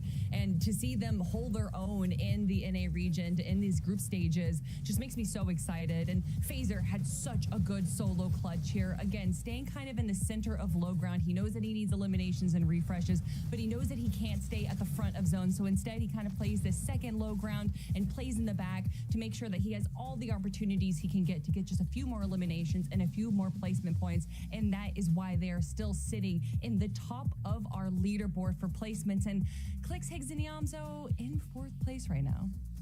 Yeah, I mean, incredible stuff from Phaser, PHN, and King. I mean, even just watching through some of those highlights right now, you clearly get a clear image of what they are actually trying to do in all of those end games, right? Just look back at all the teams kind of rotated in. Clix Exams, though, kind of surprising to see them a little bit below that trio, or, maybe not so much, but things are quickly kind of shaping up right now, Zeke. I like that. I also kind of wanted to highlight Seek, Joji, and Donnie, who, if you look at the leaderboard, are basically like 5th place, but they're 3rd kind of overall. Because remember, those first 2 teams, they got themselves a VR, so they're already through. These guys are also performing pretty well, right? The first game, 14th, no elims, kind of like a starter, right? But this last game, a 2nd place with 6 eliminations. That's the kind of consistency we need, especially at this stage, right? We just have a few more games like that, Kelly. We can easily find ourselves in the top 5 in consistency. Yeah, Seek, Donnie, and Joji, all of those names individually, I've heard throughout the FNCS for years now, but to see them kind of join together in this trio is a bit different. I know that Donnie and Joji played together last season and had a pretty okay performance. I think they actually got 11th overall in the grand final, so pretty good performance overall from them. And I think that they're really just finding their footing as a trio right now, and to see them in the group stages, being able to make it into the end games, definitely bodes well for them in the future. Gotta give a shout out to Jacob, right? Our little Fortnite historian right there. As soon as he saw Donnie up on the higher ground in a 1v3 situation, instantly the call back to the famous moment for Donnie. If you forget what I'm talking about or don't know it all, go ahead and check that highlight out on Donnie's Twitter. It is awesome. Oh, yeah, man. To see him again performing, dude, we love that. We are now 2 games in. Only 3 games left to go. What are we hoping to see? Because if we need to make pivots or adjustments or adaptations, now is the time. Well, I'm excited to see who's going to be taking high ground now since Kanata's trio isn't here. Yeah, I mean, it'll be interesting to kind of see, right? Phaser maybe kind of seeing some highlights up there. I mean, we saw Clix's trio try to go for it before. I wouldn't be surprised to see them up there. That's fair. That's fair. What's that, Kelly? You said Kanata? You said you missed the Zeke? Kanata! Okay, all right. Thank you so much, Zeke. I felt like I could hear him all the way over where I live right now, Monster. But 2 games are done, and finally a drop spot has opened up with Kanata reaching his 27th grand finals. Crime City is now up for grabs. Yeah, Crime City, great drop, obviously, here. But game 2 concluded, done. And you're right. Who is going to take high ground? What more is left here for trios to go ahead and look to aspire when it comes down to fighting for height? What more do you need? They did it in such a strong fashion. I'm really curious to see how this is going to play out, Jacob. No, it's definitely going to be interesting, but let's take a look at Phaser, King, PHN, first place on the consistency leaderboards.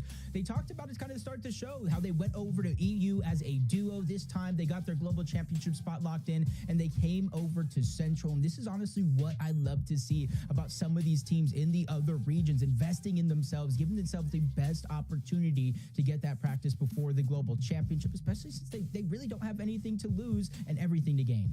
Yeah, it's kind of nice that you see that, year to year now, different teams willing to kind of take that risk, mix things up. Last year we obviously saw the same as teams start to do it, but give us a second. Let's jump on the battle bus for game number 3. All right, here we have it. Group 2, game 3 is here. Just a couple more games ahead of us, and we will be done for Group 2 and moving on to Group 3 tomorrow here. But do keep in mind, it's about being consistent, but more importantly, taking that victory royale if you want to get a straight shot to finals. That's what's on the line here. And when you win, you're taken out of the lobby. That's what Jacob was talking about. So things start to open up. Less teams are queuing in now. And then it's, of course, a fight to the end. Already resistance base uncontested. We've known that to be the case throughout the day. Muzz, Shadow, and Sphinx, though, didn't expect them in this situation. Only 12 points so far, so they got to make these last 3 games count. But as we tune into Lone Wolf, they've had enough. Doggo, Oak Run, and Jake, instead of landing towards the outskirts north of Lone Wolf Lair, they said it's time to contest it. You guys have had your chance uncontested. We have to start to make up for lost time, and this is the perfect time to do it. Yeah, game 1, they had this completely to themselves. This time around, a little more friction going down here, and I like it. I like the action, and it seems like things are not looking too good as Page Zin has already fallen. So somewhat of a rough start for King and company, but I make up for that there. Misses the first opening tag there. That would have really set things up for him, given that Doggo didn't have shield right then and there. obviously knows his teammate is nearby, passing on over some of those heals. Even if they might not have a full loadout with Outlaws or Sentinels or even a Twin Fire, you just want to make sure they can do that bait and switch, jump in and out of the box as they're getting pressured on the other side. A lot of the builds, FaZe was trying to farm up, just kind of go out the window in an instant. And I think they know, the trio knows on the other side. Jake just trying to cut off a whole nother angle and stop the possibility of them going up. And if they do, they run into trouble. King trades shots with one. It's just the numbers game is just too much right now for them to overcome, especially since they're out of builds. How fast he was thinking about that edit right there. Just gets right up and over. Tags another player for 85, then 108. Almost gets the full finish there. King is very hurt, though. This is going to come down to FaZe. If he can get that initial trade, here goes the one. There's the knocked body. Tries to hunt for the finish. That was greedy, but definitely at least puts a little pressure on, makes him think, and then plays a side angle. And this is a one-on-one player up the top. Has no shield. FaZe gets the dropped materials here. These are the scraps, as they call it, from King there. Jake, unfortunately, doesn't get the same from his trio. That could be the difference maker. There's the Siphon going and completely cap him off, and now plays for the pickup. So it's going to be a double trade on both sides here. Oh, man. Oh, no, Jake canceled. Oh, you can't let that cancel. That's a mistake. And he goes through old builds, just trying to chase them away. And this is where FaZe knows, especially with King just getting revived back up, you got to give him some time to heal. They might not necessarily have a fighting loadout. And on top of that, if they already have the reboot card for PHN, this might be the best place for them. They're on the side where they can't easily access that reboot ban and at least try to get him back in the game.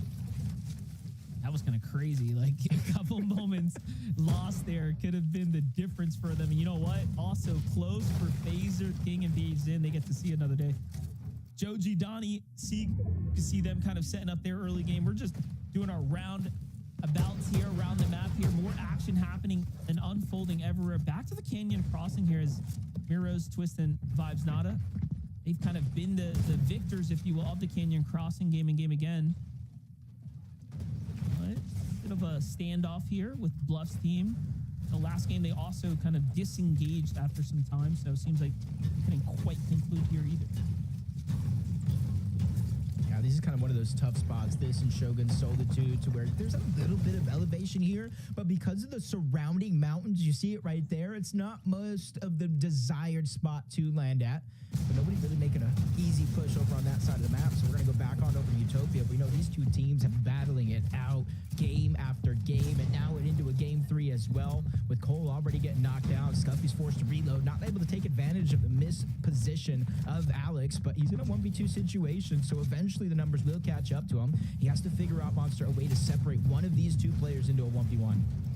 Yeah, you know, last game, he didn't win this type of engagement. This time around, he's putting up a somewhat better fight, but, you know, losing his teammate here, still you have to give the numbers advantage to Scuffy. Scuffy with a great tag there, edits him down, and it's just a matter of moments there. It is. Things finish up here at the Utopia, and look at that. That jumps them up to 84 points. So from the bottom of the barrel, well into the running right now. Clearly, they're fighting their way through, being consistent time and time again after walking out of Utopia. Now, the last two zones ended kind of down towards that southern and kind of eastern area, so we'll chalk it up to that. You know, sometimes you just get lucky, right? If you keep pulling those zones, you might just walk away with a consistency spot based off of that. It's just that little bit that matters, but all the way from Supernova, you know, these first two games, Monster, they've been rotating all the way towards the south. You're kind of seeing how it plays out over towards Supernova with not too many players actually contested on this side of the map. You can kind of set up, you see the two different towers. So do see PHN, King, FaZe, all three of them back into the game, but just kind of leads the question of what's left after here. What's next? They were contested at Lone Wolf. The other team they were going against was able to kind of disengage first. So where do you go for loot? That's going to be a big question and a big challenge for this team. Yeah, it seems like now they have 3 elims, things kind of finish themselves over. So I find it's interesting that they're moving away from the island. They're like, all right, that's going to be a huge attraction point. Maybe we just got to get out of here, keep a low profile, get some material count instead. Look at the highlight. Yeah, so we knew it. King Phaser, PHN get kind of picked up here off the reboot. XJ comes back for some more action, and they get shut down. Just one of those things you got to learn. If you're going to go ahead and contest and take a big fight like that, you got to go ahead and execute when you do have a numbers advantage. They still have 2 games left, though, Monster, for them to make up for lost time. And maybe, just maybe, King, PHN, Phaser could win this game and leave that drop spot uncontested for them. But there's still so much to play out over at the north side of the map. First order base contested throughout most of this day, with both teams kind of trying to split it as much as they can. But with the zone moving over towards the north, they're not so much pressed for time to rotate. Slate, DJ, and Jerry just kind of edging ahead ever so slightly on the overall points here on the tournament. So not necessarily overperforming so far in the first 2 games, but they're definitely not too far behind. Carbone, Evan, and Dozier now kind of giving up their positioning all the way there. You kind of let the team just tower over you. That's a problem, especially with these high power assault rifles kind of in play right now. There goes one misform on out. This is just all types of bad. Dozier thinks he's gonna keep a low profile there, but you know what's happening. There's one finish. They're just like getting kind of pieced apart here. Nah, like kind of like a science class. They're just getting dissected one by one. They're able to at least get that elimination cleanup on a Carbone before and right back to the double res onto Degen. Dozier and Evan had no choice but to kind of move themselves down the side of the mountain over towards the first order base. And rightfully so, because the zone is pushing them away. That's forcing that trio up above that did win the battle. Do I stay in zone? Do I try to hunt it down? Because there are so many different places to hide over at that POI. I'm surprised they even were able to get out of there. That kind of scared onto Degen's HP. They're like, wait a second, these points mean more to us. Let's just go ahead and chill for a second here. Not let anything bad happen. We'll update on Skittles. Seems like their team's doing just fine, 75 points in. Meanwhile, big fight happening here in the zone right now. Patting on in. Listen, Hazen's status already at a full trio wipe and continuing to push here onto Snake's team now. Force them to get off and run away, and Snake's caught on the disengage there. Oh, another team on the way up too.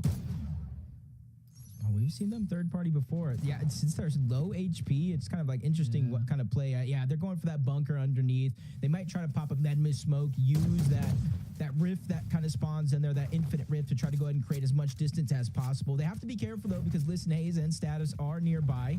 And I want to think they maybe have heard or hear something, the audio's visuals, whether they're healing or not underneath. So now that they know, they have to wait for them to use that rift. Otherwise, they got to go on foot. There's some launch pads nearby that Haze is going to go ahead and use. You don't want to be stuck in the sky for too long, especially this deep into the zone. And they do have that B-rank chest available now as well. So see if it's worth fighting for. Meanwhile, Clixianzo Higgs taking on the Spire here. Should be looking to kind of wrap this up quickly in the distance. Teams kind of watching, listening out.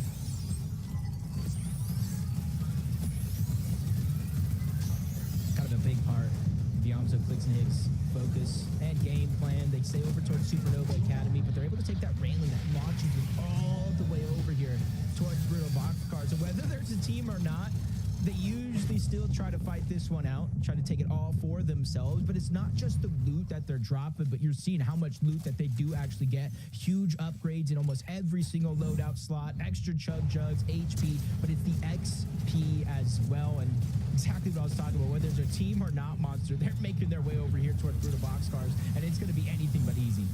Yeah, notice before they even showed up and got that trail wipe, they were already kind of super highly ranked. They were at A rank, so clearly they have a lot of they have a very sound route kind of ironed out for themselves already.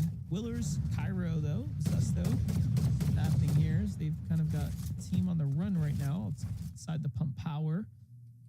Degen's team also just inching their way in from the outside of the zone there too, but everyone seems to be more focused on getting a move on now. Plot, Mason, Madeline right now just at the shiny shafts. Not a team in sight here, so be big chillin' as they get their move on. Yeah, probably a couple of teams that already land here trying to be proactive. Take a lot of the different mountain ranges just north of shiny shafts. Probably hedging their bets that it's going to continue to pull towards the north, because game 1 and 2, when the zones were drastically pulling towards the south, it continued to pull towards the south. So they're hoping if the trend does continue, north zone continues to pull towards the north, try to be proactive and beat every other team there. And for Mason, Lost, and Madden Klein, they're just kind of going towards this mountain over north of Crime City. That's going to give them a clear view of almost the entire island. You see them looking on over the distance. There is going to be somebody over there, but I just don't know if they have the angle just yet because they might be in a bush. Yeah, Cease's team. Oh, yeah, Nerfe spotted out from afar there. Tagged big time. Look at this. What's happening here? Zip's team kind of on the move here. Clicks Yamzo. I think they realize how close this team is, but they've got to go as well. Oh, yeah, he does see them.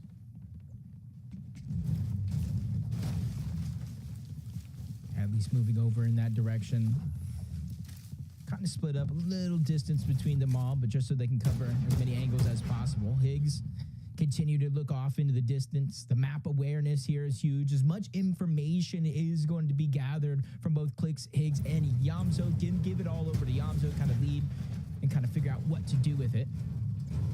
And as the zone continues to pull over towards the north, it's going to force a lot of the teams that are on the northeastern portion of the map to rotate through Supernova Academy and kind of directly into the rotation of Clix, Yamzo, and Higgs. And if they're kind of set up right, this is how they're going to accumulate a good amount of surge. That way they can focus on their game plan.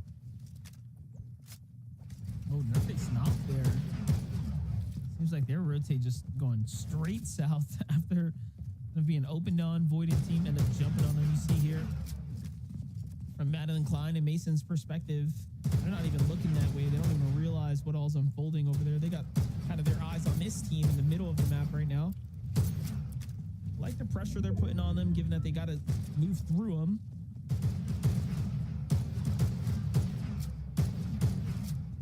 The only situation now is you got to make sure that all this damage that you're going and waiting for to rotate is going to be worth it.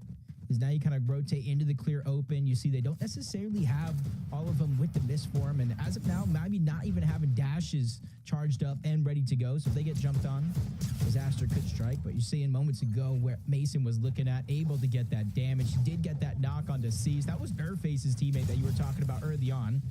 And they move in to kind of solidify the elimination. Something that's absolutely necessary at this stage in the game. Man, they were hungry to even double back down and go into the zone and fight. So probably just desperate for damage, kind of seeing, you know, what's to come, kind of looking out towards the future. Noisy Tony and Creon, though, playing deep into the storm right now. Still 3 eliminations on them as well. They've got eyes on players there, but playing the dead side rotate right now and taking their time while they're at it. There's a few teams there. You got to think all the teams landing towards the north. Everybody tries to make that early rotation south, especially because of the first 2 games. So, like you said, slower side of the zone. Not too many people going to contest them on this side. And so you got to start to think, how much storm surge have they accumulated up until this point? Well, you look at them, they already have 3 eliminations. You got to think bare minimum 3, 4, 5, 600 surge, plus the damage they were able to get in the distance because they land over towards pump power. A lot of teams having to rotate through them as well. And they're kind of feeling confident to rotate through that slower side of the zone. So you got to think their surge relatively high as Noah, Chaos, Clixie, kind of moving in from the south. This game around Monster, compared to some of the ones they had before, they've probably had to rotate some of the farthest so far. Yeah, look at this. They have no idea. Rihan and Senk's team just waiting there and all. They get a little glimpse. Like, wait a second, there's another team here, and they end up shifting focus. I like this, though. Position themselves to kind of be on the outskirts here to do the sandwiching as opposed to getting third party there. So they have to call this one off. And I think this is a sign that Noah's team might be desperate for damage right now.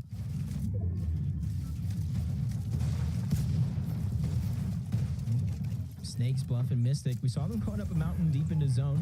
They do find themselves with an elimination, but you still 122 below the damage threshold. They do have some med kits. They have some shields, even the dash sprite to try to close the distance, but none of that is going to help them in terms of accumulating that damage, even with what looks like possible elimination on Devoid here. Kind of soften the blow of that damage, but they still need to find more. There might be one player behind them, but it's all about the focus in front of them because they still have to rotate towards the zone.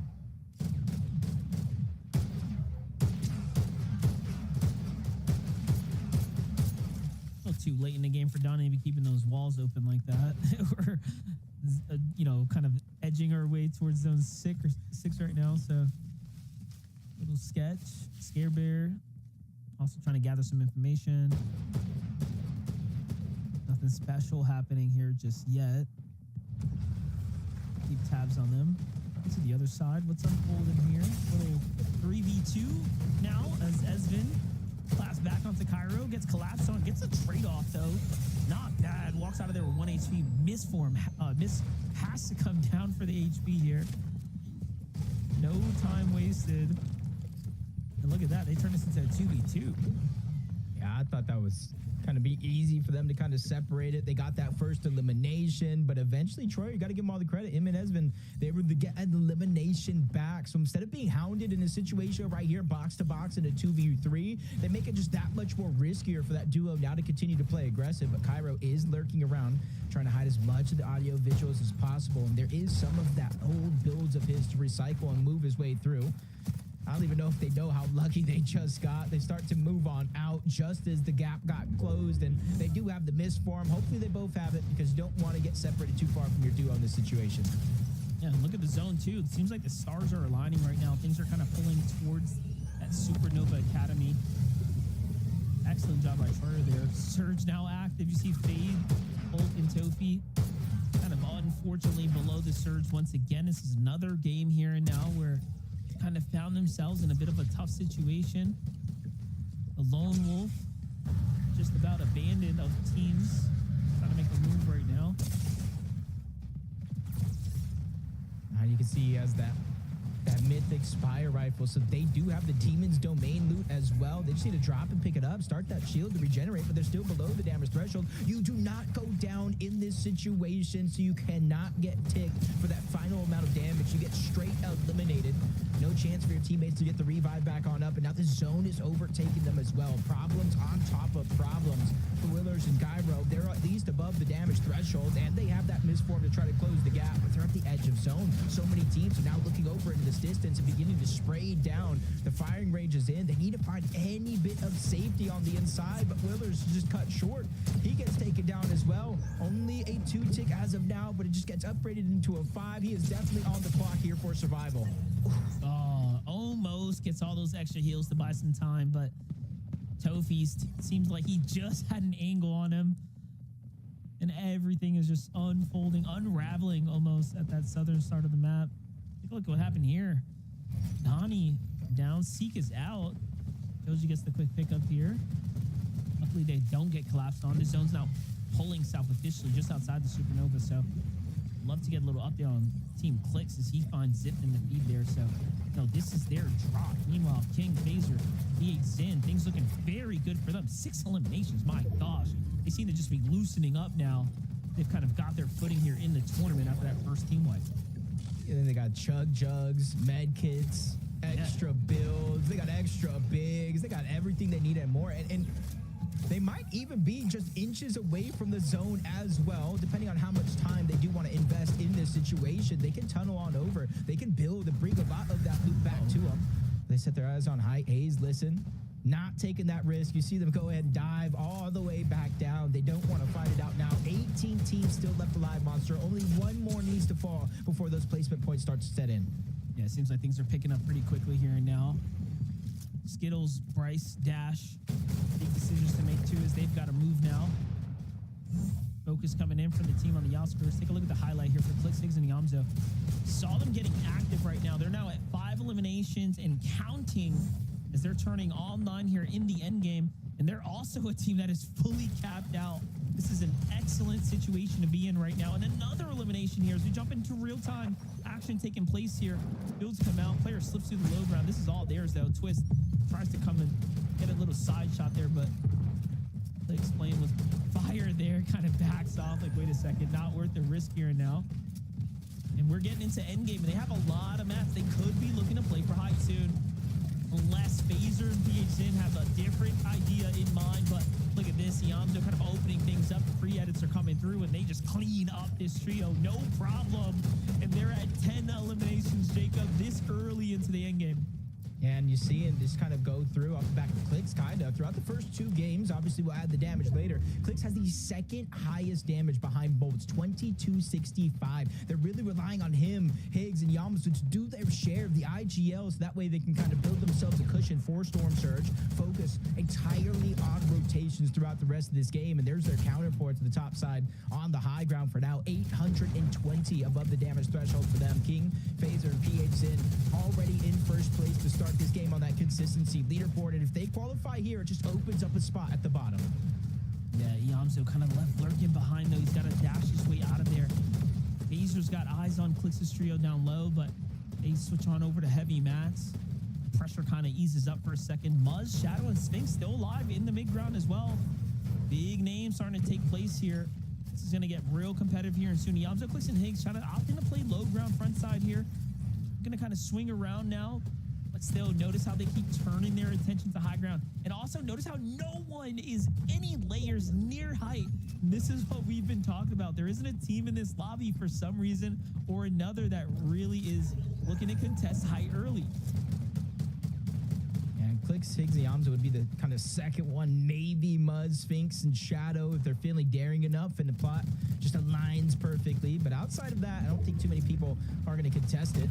The roller coaster of emotions, we're going up and through Lone Wolf Lair, down the side of that creek. Not too many big mountain ranges are going to be involved. That's going to make it for dashes just like this from Dash Sprite and Skittles to make it easy to cover from point A to point B on the other side. Repositioning before the zone opens up, so it's that much easier when it finally does. Clean rotates, clean timing there for Dash and Bryce there. Into the front side, Donnie, Joji, Seek. They're pretty solid right now. Once again, this is a duo right now. 10 below the surge, but more importantly, just working as a two-man operation. Underneath enemy builds here, have to be extremely careful now. And look at this. Clicks box up now when they caught him in misform. And you might be invincible, but when you're in the trap like that, it's a spider's web. Yamzo, Clicks, Higgs using the misform to now rotate all the way around the outsides here, playing ever so slightly closer to the high ground now. Kind of working their way up this natural elevation here. Phaser and team starting to run through material up top. Could they be gassing out here soon? I doubt it, but they are online here, Jacob. Yeah, they're extra reinforced. I gotta imagine flying through like that for Clicks, Yamzo, and Higgs. That's vital information. This is like Chimp, Mason, and Golden, front side of the zone. They use the med mist smoke to try to buy them extra time and space. Deej and Jerry and Slate are there as well, battling box to box, getting forced out of that position. But King once again gets to the front side of the zone, tries to reinforce, making sure that they cannot get shot down easily on their high ground. As Clicks, Yamzo, and Higgs, they haven't looked up for a couple of zones here. They're just making sure to maintain their presence and position on the front side of the zone down below. Yeah, even for misforms here, they're just, again, kind of gathering information on the low and mid-ground teams. And this, to me, just screams preparation for grand finals, right? Just trying to make sure they're staying the most consistent as possible. And that means making it through the end games and doing whatever it's going to take to secure those positioning points first here. So now putting pressure, though. They've got a long way to rotate out. Donnie and Seek doing just the same here. Looking good for Joji, but he's got no health to work with, so Siphon's what he's going to be on the hunt for. Can he do it without taking damage? The real question now. Kind of hunting through the layers. I like what they're seeing right here, but Yamzo just not giving anyone a break here. And again, misforming, leading his way through. Clicks now on the outskirts there. Just perfect positioning time and time again. Yeah, Yamzo proven it's not just the brain. He got brawn as well. As King, Phaser continuously reconnecting every chance that they get. But exactly that, they've invested everything up until this point, and we're barely into the top 10. Still more than half of the placement points still left in this game as Clicks, Higgs, and Yamzo. They're in the front side of the zone, but they had enough of playing nice. Now they're ready to get a little bit mean. They get the elimination onto Causers, continually firing back onto Dash, cutting off every chance and every path that he has as they use the misform to quickly reposition once more. Remember, King already took half the material from the high ground team, from his own teammates, so they're kind of split thin here. Yamzo catches another one. It's King inside the box, who is desperate, trying to get the refresh, and now high ground is fractured here.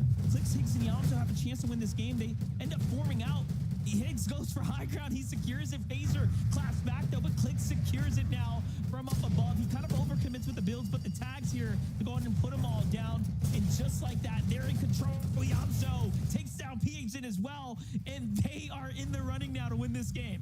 In their back pocket, you see two different chug jugs, more than half full. The just in case, the plan B. They know Phaser's around. Clicks is on the hunt, looking for him. Probably spotting out the audio visuals, but there's a full trio down below. This is their chance to claim as much space, get healed up, because they know the inevitable. The clash is going to happen. 3v3 situation. Clicks, Higgs, and Yamzo versus Golden. Mason down below along with Chimp, and now they're spraying the boxes. There's Yamzo's chance jumping out. He has the medallion, hides that first shot, but it's going to be a big one. Clicks goes down. Yamzo's looking around, spraying in a full 360, but he loses control, and he loses the entire fight. Clicks, Yamzo, and Higgs go down. That is Golden. That is Mason. That is Chimp that had just clutched up a grand final spot.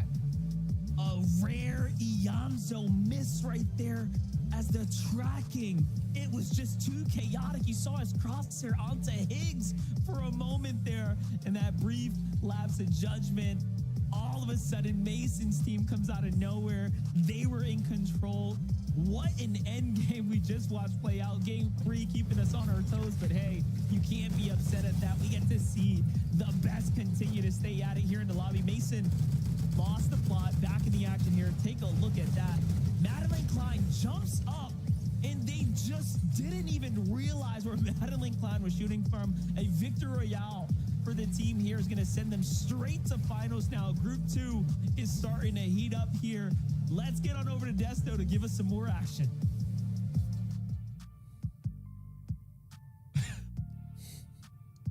Did that just happen? Oh, man. You know what? It's fine. This is all part of the plan. This is all part of the plan. Congratulations to Mason and his trio. They're going through the grand finals. Sometimes Fortnite's a bit chaotic, right, Kelly? You know, it's a little bit chaotic sometimes. Unpredictable is the word that I'd like to use in this moment here, because you could have everything going for you, from mats to the loadout to the heal off potential, high ground control. But when there's just another trio waiting to ruin your day, sitting in the thralls of low ground, waiting for you to just not make one right move, well, that can really just show you how unpredictable these lobbies can be. Big shout outs, though, to Mason, Golden, and Chimp, a newer trio forming just before this season started. And honestly, I don't think anyone was expecting this trio to win the way that they did, but I love to see them make their way into the grand finals. Yeah, I love that Kelly went ahead and pointed out that, that's Mason, Golden, Chimp. Definitely more familiar names, right? Been in FNCS finals before. And yeah, it's kind of funny how that lobby kind of worked out. We were watching Clicks, Higgs, and Yamzo kind of dominate that front low. They were kind of maintaining that, picking up eliminations over and over. And as soon as they left it to go take the high ground, Mason, Golden, Chimp instantly kind of took over and had that position ready to go ahead and win the game. Man, they were at 108 points going into this. So they were basically like 9th place. So they were kind of like in and out of like that top consistency. To get the VR feels good, right? That's it. You can just wipe your hands of the day, be like, all right, grand final. See you guys next weekend. But yeah, we'll discuss more of what happened in that game after this break. So stay tuned.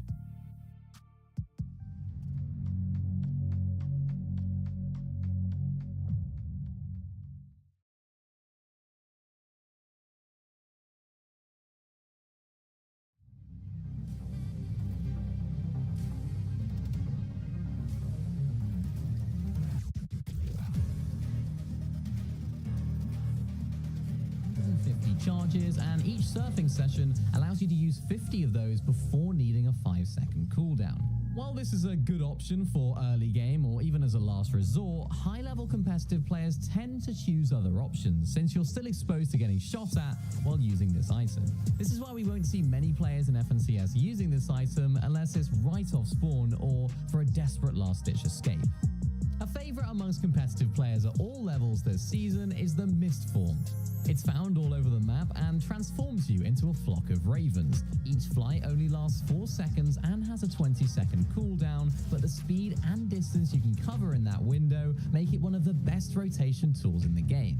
What really sets it apart is that while you're flying, you can't take any damage, not from other players or even the storm, which is why in a heal-off situation, we always see top pro players using the Mist form to avoid taking any storm damage while they look around for heals. It's also perfect for making sneaky high ground retakes in the late game. On top of that, many pro players are actually using this item defensively too, escaping box fights when things get chaotic, making this item not just about mobility, but key to survival at times. The final main mobility item that competitive players are using this season are the dashes that can be obtained by throwing down the dash sprite and entering the circle it creates. The great thing about these is that any player in the area gets 3 dashes, so your whole trio can load up with mobility at once. The dashes themselves work very similarly to the Underworld dashes from last chapter, except they will not give you full damage immunity, so watch out for that. When it comes to box fighting, some of the elite players are using these dashes to get inside of boxes when they have the upper hand in a fight. When used well, these dashes can really be one of the most valuable assets to any team's inventory. Finally, we mentioned at the beginning of the video that there's a mobility item that only one player can use, and it's Core's Shrouded Striker Medallion, which can be obtained by eliminating Core on the Rift Island. This medallion allows the user to have increased stamina, jump further, faster and higher, partial invisibility, and fall damage immunity. We often see high fragging players like Peterbot and Marius taking this, as they use it so well in endgame to dip in and out of fights, finding eliminations as they do. Sometimes top players even combine this medallion with the dashes to get full damage immunity from those too, making them a force to be reckoned with. Make sure to keep an eye out for these rotation strategies today in the Group 2 games. See you on the Battle Bus. Yeah, what's that? What's that, Clicks? Oh, yeah. Oh, it's all part of the show. Oh, Clicks, my boy. All right, sorry, guys. Give me 1 second. All right, man. I'll talk to you later. Okay. All right, bye. Sorry about that, guys. Just got off the call with Clicks, my good friend Clicks. He said it's all part of the plan, so I believe, you know, that's what I'm gonna go ahead and hold to. Wowie, this last game was kind of crazy. 16 eliminations and a second place out of the trio. If this was like grand finals, this would be like crazy, right, Kelly? Like a performance like this is next level consistency. It's awesome. We're not going to talk about the ending. We're just going to talk about how awesome they are. I think when you look at the goal for today for all trios, the number one goal obviously is to make sure that you make it into grand finals, but that doesn't necessarily mean that you're going to go for the victory royale or even going to play to the top of your ability. You just want to make sure that you make it into grand finals. And I think the second goal for this trio is to get as much possible practice as they can possibly get in a set lobby. And I think that what we saw from them on the low ground, their ability to kind of control the low and middle ground, get all these eliminations, prove themselves as being kind of the kings of this zone, is all that matters in the grand scheme of things, Vivid.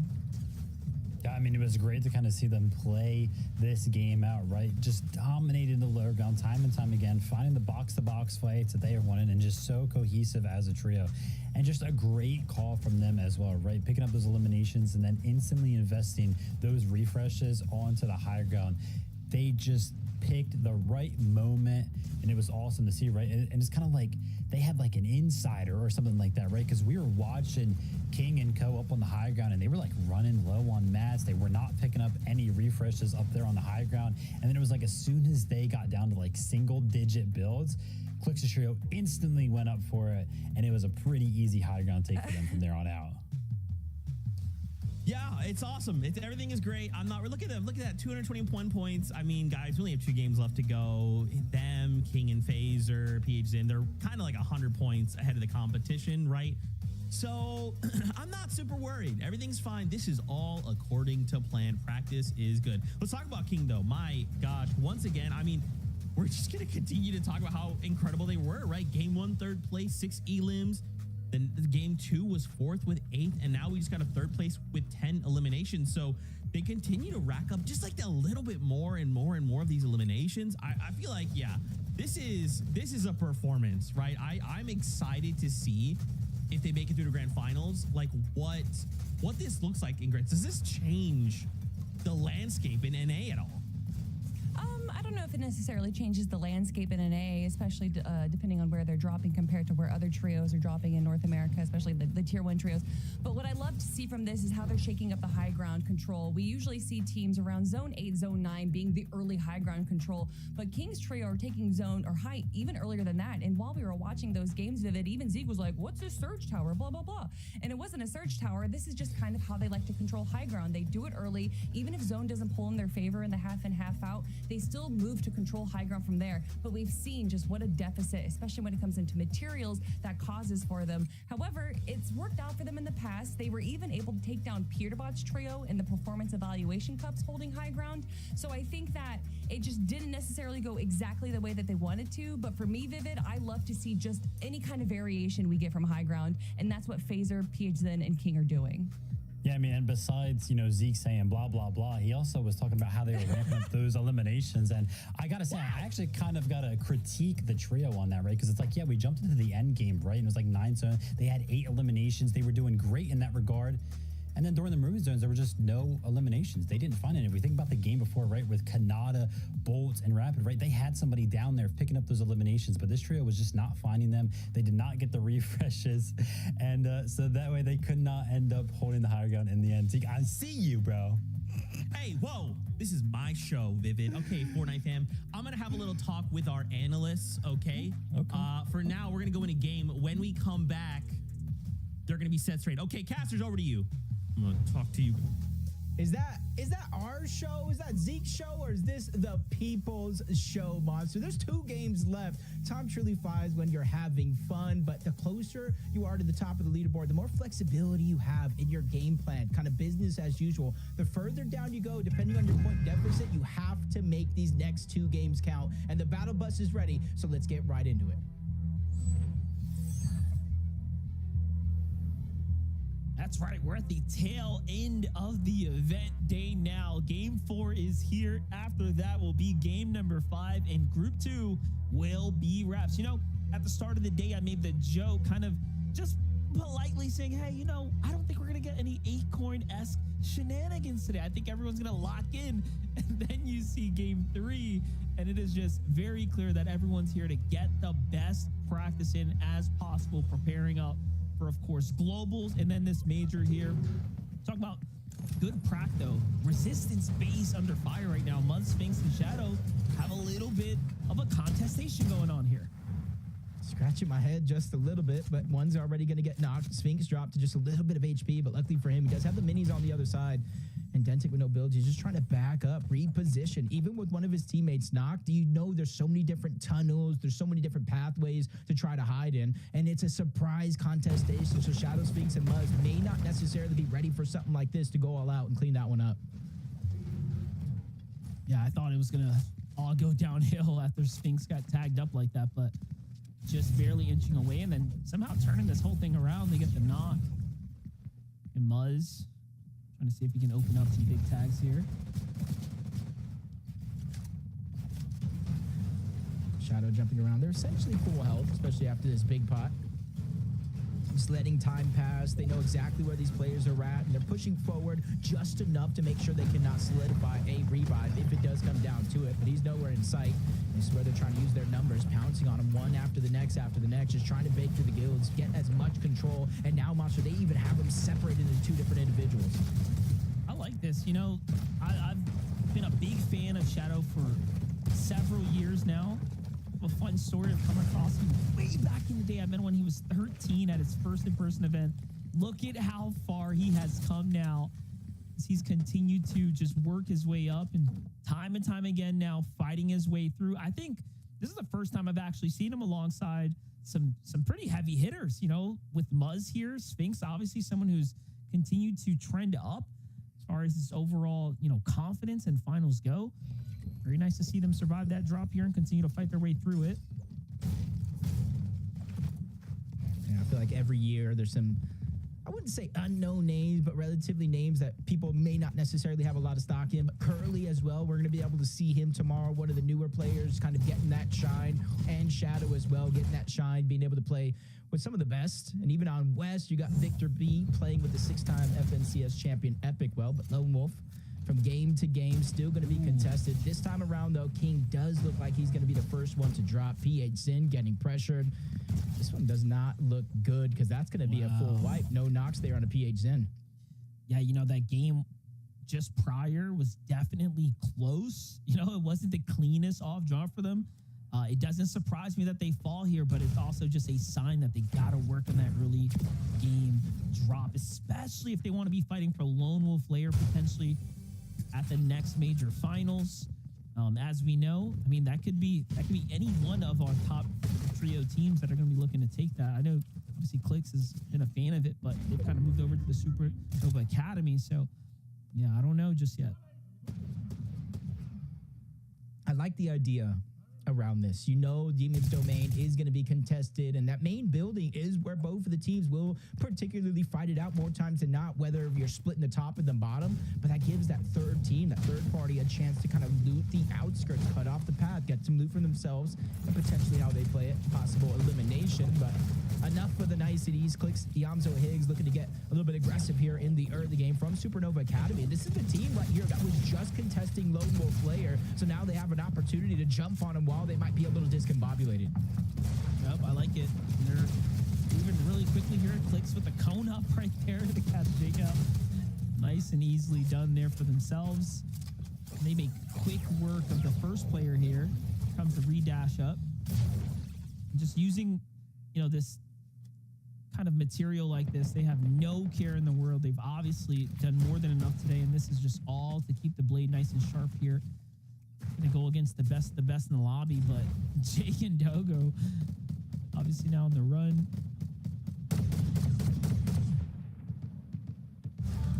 Yeah, typically I would say I don't like using the launch pad, but because exactly that reason. But you really have no other options, no dash sprites, no mist form. If you're trying to go ahead and create distance, that might have been the only option, but another one's going to get taken down. So essentially, Doggo is going to be the last one alive over towards Lone Wolf Lair. He has no choice but to kind of sit and wait. Hopefully, he has at least one of those reboot cards of his first teammate that went down, because the clock has started for the second. Yeah, this is interesting. I know, like, obviously, Clixions and Higgs are kind of messing around, having fun here, but like getting to this drop here, I would not doubt is obviously one of the cards up their sleeve here. Come for finals, so it's just a cautionary tale of what could be to come. Dogo hides out though. It seems like he might actually get away with it. As the time kind of clicks on here. Yeah, they're not gonna find him. Yamza just has a sense. I didn't see him run away. He's probably scratching his head right now. I don't see him lurking around. Not like, even a sure spotty audio visual. What about here? What about the ammo? He's going back, just trying to get. Because remember, this is a team, they used to land at Lone Wolf Lair a few seasons ago, so they kind of have a lot of familiarity with this spot already. Ooh. Yamzo, come on, look how sus. It's the only closed door on both sides, bro. He's got to be in there. Hey, this is a 1v1 for Doggo as well. Well-placed shot into the Fury AR because he does have a gold. It's your only chance, Doggo. Go.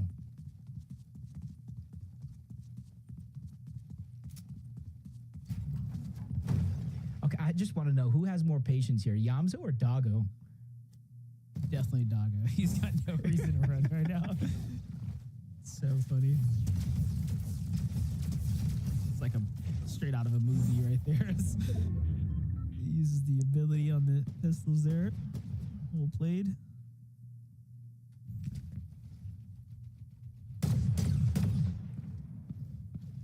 Not too far from Utopia. Seek, Joji, Donnie. Rotating away from Shining Span this time around. They had the advantage to kind of hold on to it for as long as possible in game one. We're seeing a lot of action kind of break down early on in these games from week to week. Tony able to get that elimination onto Eben, adding to their Storm Surge, being able to kind of get a little bit more loot underneath their hands, and Willers is going to go down as well. So already 2 players on that team down and out.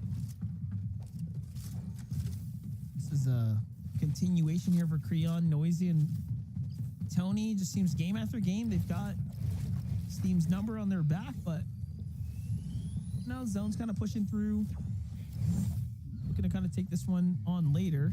Coming back into it though, take a look from Tony's perspective. How things kind of unfolded here in the replay. Big knock there. Just kind of kicking things off here at the pump power.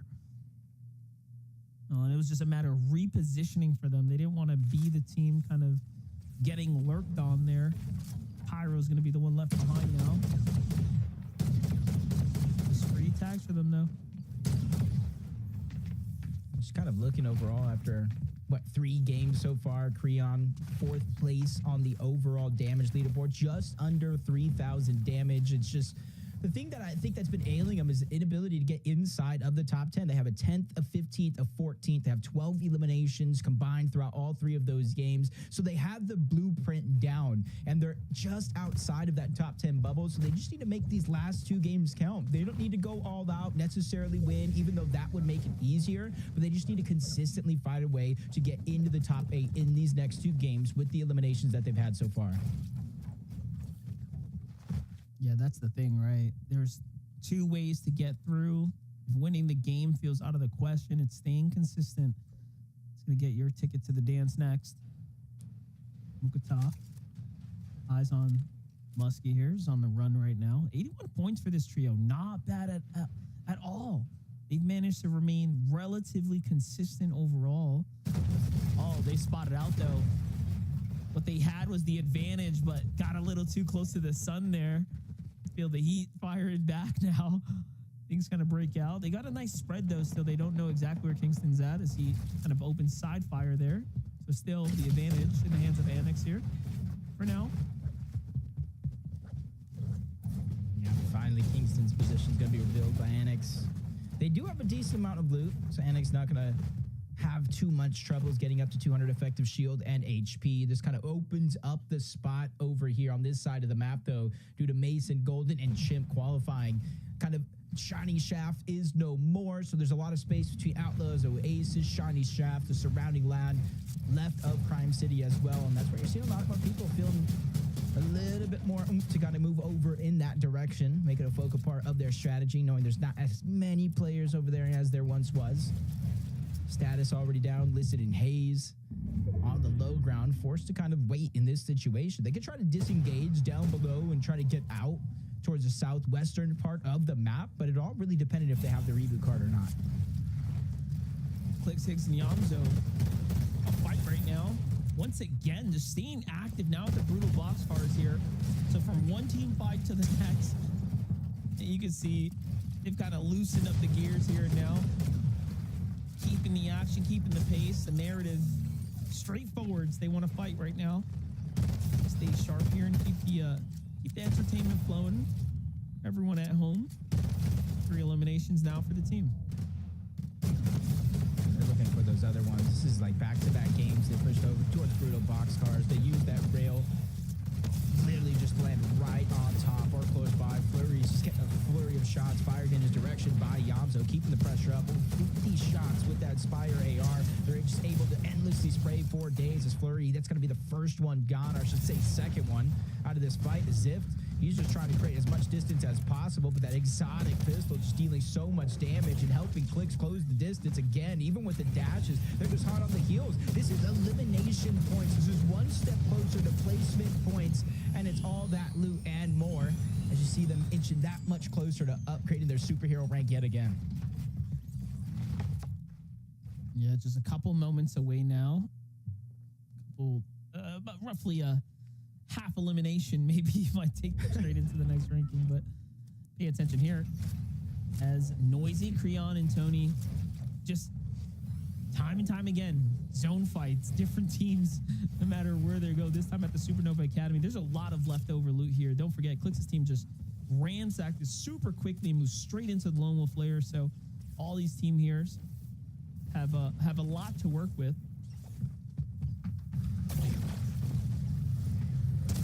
Trying to knock. Seeing some stats right now. Noisy Creon, Tony. They've taken 9 ticks of Storm Surge throughout these games so far. So you're seeing they're really just trying to make it count. They've taken the most storm damage, I think, out of the entire lobby, matter of fact. And you're seeing it's a huge part of their game plan, sticking so long in the zone. That's how they're finding eliminations. That's how they're finding damage for Storm Surge. But look at what it costs. They're already down at least one of their team members, kind of forced on the back foot. You see one of them disengaging back over to their regular POI and Pump Power. Tony's trying to go over to Supernova Academy in just 2 separate directions. And I would say the blessing is, though, there's just 2 teams there as well. So this overall monster was a 3-team battle. Yeah, that was personal for Tony. He's like, you got my guy. I'm just going to sit here and look for the ambush and try to, turn the tide for them. But Dozier's team managed to do well. They live to see another day. Seems like Tony, Noisy end up regrouping there on the rotate out. So they're going to be long gone here. But for Evan, what do you do? There's nothing you can do there. Kind of repositions, gather some data for a second. He was able to get close to his team. Now they come up on the other angle. Nice shot on Dozier to take down Willers, trying to even it up into a 2v2. Not able to save the day on his teammate just yet. They got funneled around the outside, but he boxes him up, but no, bites off just a little bit more than he can chew. Dozier's going to go down, but Cairo loses another one of his teammates. That's Zusto that gets taken out. So it's a 1v1 effectively, and just in the distance at Supernova, there's still 3 more teams. Carbone with a dash in all of a sudden. Almost catches Cairo fully off guard there.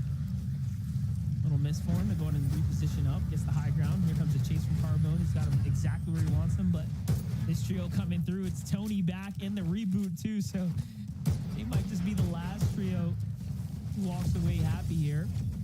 And there's another team in the Supernova Academy. Okay, I don't know what's happening here, actually. I take it all back. 2 more teams have shown up from the southern area straight into the Supernova. Okay, one of them is Clicks, by the way. So I guess they did not forget how much loot they left behind. That's actually a very good amount of elimination, or information, I should say, for them towards the backside of the zone, because it's still pulling towards the south. So they can make 1 of 2 decisions. Continue on with the game plan, rotate south, depending on how far the actual zone is, or just wait. Whatever team comes out of zone is going to have to run into them, or they go all the way around over that mountaintop. And if they don't have heals, it's probably not going to be a possibility. So the cards have been dealt. Higgs, Clicks, and Yams are the ones that get the better hand. Yeah, they were probably thinking, let's go back. Let's get some A-rank chests, And then all of a sudden there's like mad action at the Supernova kind of in the zone there. So yeah, no sense of sticking around for too much longer. Things kind of devolve quickly here on the feed as you watch Batman Joe and crew jump in, taking out Fade's trio here. Southernmost portion of the map here to kind of round out zone 4.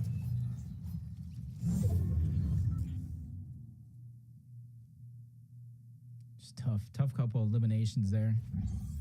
Game 4, 2 games left. This one, whatever's kind of remaining, and then 1 more to kind of close out the day. So I feel like a good portion of the teams, if they find themselves falling short of that victory royale, you kind of see the proactivity in terms of aggression. They're just trying to close that point gap as much as possible to give themselves a final fighting chance if nothing goes right here. Revive comes in, Nerve Face, fresh off the reboot. Well, still meets the same demise. He's going to get dropped down low. He can't even go down there without getting eliminated altogether, but that's exactly what's going to happen either way. But it's just so Zemo can get the reboot card yet again. A perfect play. If you're going to go down either way, Monster, at least make it easier on your teammates. Yeah, you saw Batman Joe thought about it, second-guessed himself. Yeah, I'm not jumping down there. You can have that siphon loot. It ain't worth that much to me. Kind of calls it a day there. It's the little things that definitely, allow you to kind of go further in this game.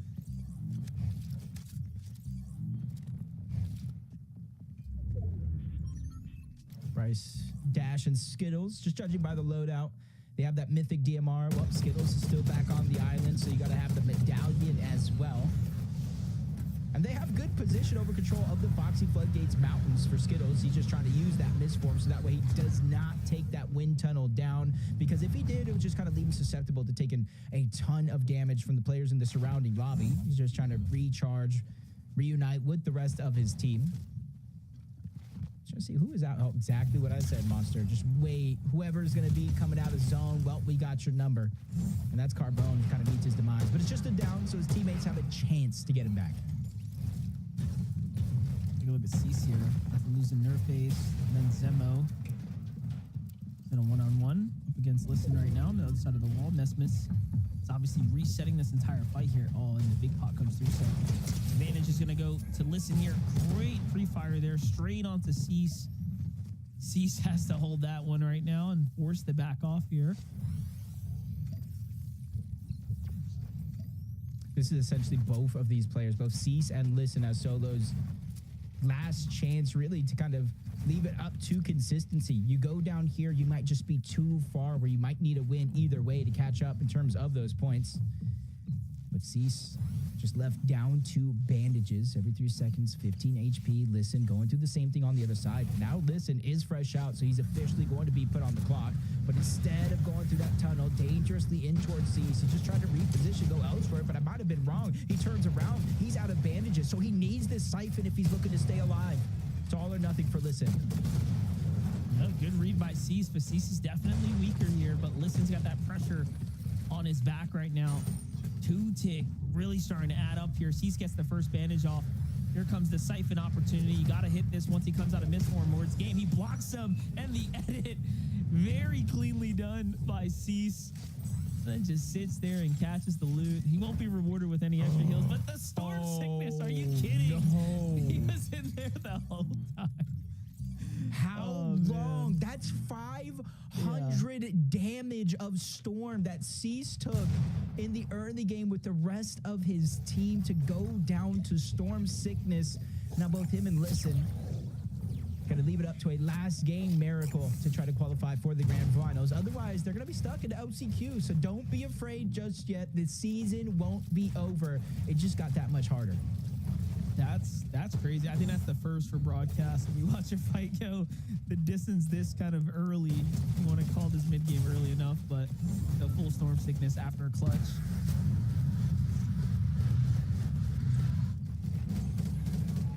Seek Donnie Joji, 133. Well on pace. Could, in theory, get enough points without a win to qualify through consistency, or at least put themselves that far into the bubble. No placement points just yet. Top 18. One team needs to go down. Then they'll start to cascade in with every team that does fall. Half of the Monster usually set in around the top 8. So that should be the focal point, or at least the goal for a good chunk of these teams here today. Yeah, that's the thing. Remember, King's team is down this game, so obviously they can't secure a victory royale. They've surely got, one of the top 5 positions. If Clix's team doesn't take a win at some point or another, these other teams are going to really come down to a limited amount of slots, if you will. So it'll be pretty contentious for the last few remaining spots if, of course, our first and second most consistent teams don't take a win here soon.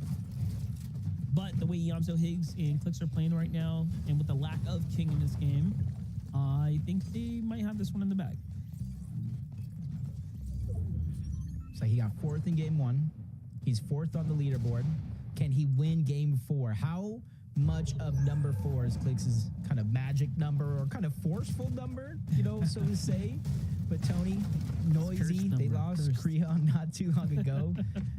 93 points though here, Monster. They really got to start to make this one count. It's not too far of a rotation, but you can already see in the minimap how many other teams are already beating them to the punch. Yeah, a lot of teams got to move. Looking at that Western kind of pack right there. See most already poised up for the quick rotate. Bryson Dash Skittles looking good here to kind of get to the front side first. Who's on height? Oh, it's Shadow, Muzz, Sphinx on high ground right now from contested surprise to height now. Really talking about making games count. They started this one with 48 points in 18th place, Monster. Almost 100 points down from that bubble of where they need to go. So high ground without a couple of those teams going to get contested you in this lobby. This one might be the one that they make count. Bryce Dash, Skittles, they see teams right across, and they're just trying to claim space. Look how much space they've given themselves down low on the low ground. Even a tunnel on top of that one. Two teams already setting their eyes up above. Degen, Slate, and Jerry. They're the ones that have their heads in the clouds, though. Yeah, Muzz's team playing second high right now. Meanwhile, Monty, Owen Scuffy, so from, back and forth, some games they kind of fell a little short. Other games they went the distance here. They find themselves in an end game sprint once again. First for Noah plays as well there. You saw with Chaos Gaming just kind of holding on here, getting pressured by the lobby. But look at this high ground hold by Degen and Jerry. They kind of got this far positioning, full control of the sky here and now. It's kind of like an eerie silence for an end game as well. Notice how much this means really to the teams in the game, right? Everyone's just kind of vibing out, chilling, like, nah, wait, I need these placement points here. So very interesting kind of dynamic taking form here in game 4. Yeah, you can see Clicks. I think he has that exotic pistol. Just trying to look above. If you kind of tag those teams on the high ground, you kind of send them flying with that shockwave effect in the first and in the last bullet. Degen kind of reconnecting their position up above. There we go. Degen, no! It had to be him. They found him. They take him off of high ground. Now he has to find his way back while that one's getting distracted. Bryce Dash and Skittles did not lose focus of what they need, and that's the front side of zone, expending so many of their materials to try to make a safe spot happen, but they quickly become a sport focus. That's a lot that they're burning through just to maintain their position here safely. That's what happens. You start inching your way up. That high ground team starts to look. Muzz's team, though, turns and burns and catches Degen and Slate with some monster tags here, but Jerry holds his own for just long enough to go in and buy them some time to go ahead and kind of recover, but it seems like they're running out of material here as the lobby has not really been forgiving to them. There it is. Front side. Sphinx takes it. Muzz kind of cranks his way on up, and all of a sudden they are in control, but Sphinx gets sent out through the sidelines there. Meanwhile, Higgs, Clicks, and Iamzo crumbling down low. Degen is going to fall to Higgs here. It's all up to him. Clicks has got a slither of HP. Down goes Higgs. What just happened there? Oh, no. Everybody's feeling that same struggle. Even Sphinx is down. They're going for the triple reboot. That's Clicks, Iamzo, and Higgs fully eliminated out of game 4. Maybe it's not his lucky number anymore, but up above, they got the revive. Sphinx is back into the game. Shadow as well. They have the Superman strike from above, causing destruction, lasering through these builds, finding knocks, eliminations when it matters most. Looks behind. Rehan tries to go for a sneaky play, but nah, not today. Denied that opportunity once, but he has team. Backup is there. It does look like they're trying to concede it. Give it up for now. 10 HP on the Shadow. They cannot hold on to what was theirs. Just a little bit more laser left in the tank here for Muzz, but Muzz is going to have to give it up. Shadow's got no HP. Osu, well played for them to actually secure this high ground. And you know what? They are racking up eliminations as well. They're looking to put a stamp on it. They need the win just as much as anyone else. And we thought Muzz's team might have gotten a free ride to the end game, but no, not today. They're going to have to fight for it. Muzz's entire crew falls there to the hands of Bryce Dash and Skittles, who have just played a little more consistently from the low ground now. Here comes the decision to go for the heel off, kind of dips back for Bryce. He sends his other two out to the front side. Meanwhile, a new team is now taking height here, Jacob. Yeah, letting Skittles kind of clear the path. Donnie, Seek doing the same thing, but they got it intact in the front side of the zone. Seek just going around towards the outside. He has very, very minimal builds, and it's getting burned through by the high ground. Now they're stuck down below, but they find a clear-cut elimination on the Scuffies, one that's absolutely necessary. Now they have the Siphon Mats and at least something to work with, but no, he dropped his shotgun monster. That was a huge mistake there. But look at this. Donnie's still going. It doesn't matter. Seek and Donnie are still turning online now. And there is still that trio way up top. Can they mitigate this fall damage that's going to come here? The chop comes through. Slips, he falls. He gets the dash off there. Front side takes a little bit of damage. Misform from Rebel. Seek down low. Tries to buy himself some time. Swings around the top side. But Batman Joe has to get the shot there. He finds one. Boxes him up. Cones up. Donnie slips out. Just so smoothly played there. But Zach was there to meet him up top. And just like that, they will be seeing themselves a grand finals there. What a game for Jacob. Yeah, Slepsies, Batman, Joe, and Zach found themselves starting in 9th place on the leaderboard coming into this game with 97 points. They were consistent with 2 games, 5th and 6th place, but now they have capped it off with a big win here and clutched up one of those spots to the grand finals. Very nicely done. And, you know, you couldn't have really called who was going to win that game. It was so crazy in the end there. I know everyone was just kind of rooting for Muzz for a moment, but all of a sudden there were other teams that were super hungry to kind of turn online. And this is what we've been waiting for from this group this entire time. Who was going to fight for height and actually take this victory royale? Clearly, this is the fast track to the finals. From Zach's perspective, it looked pretty chill as he had enough time to kind of pick up his siphon there and fight his way back in.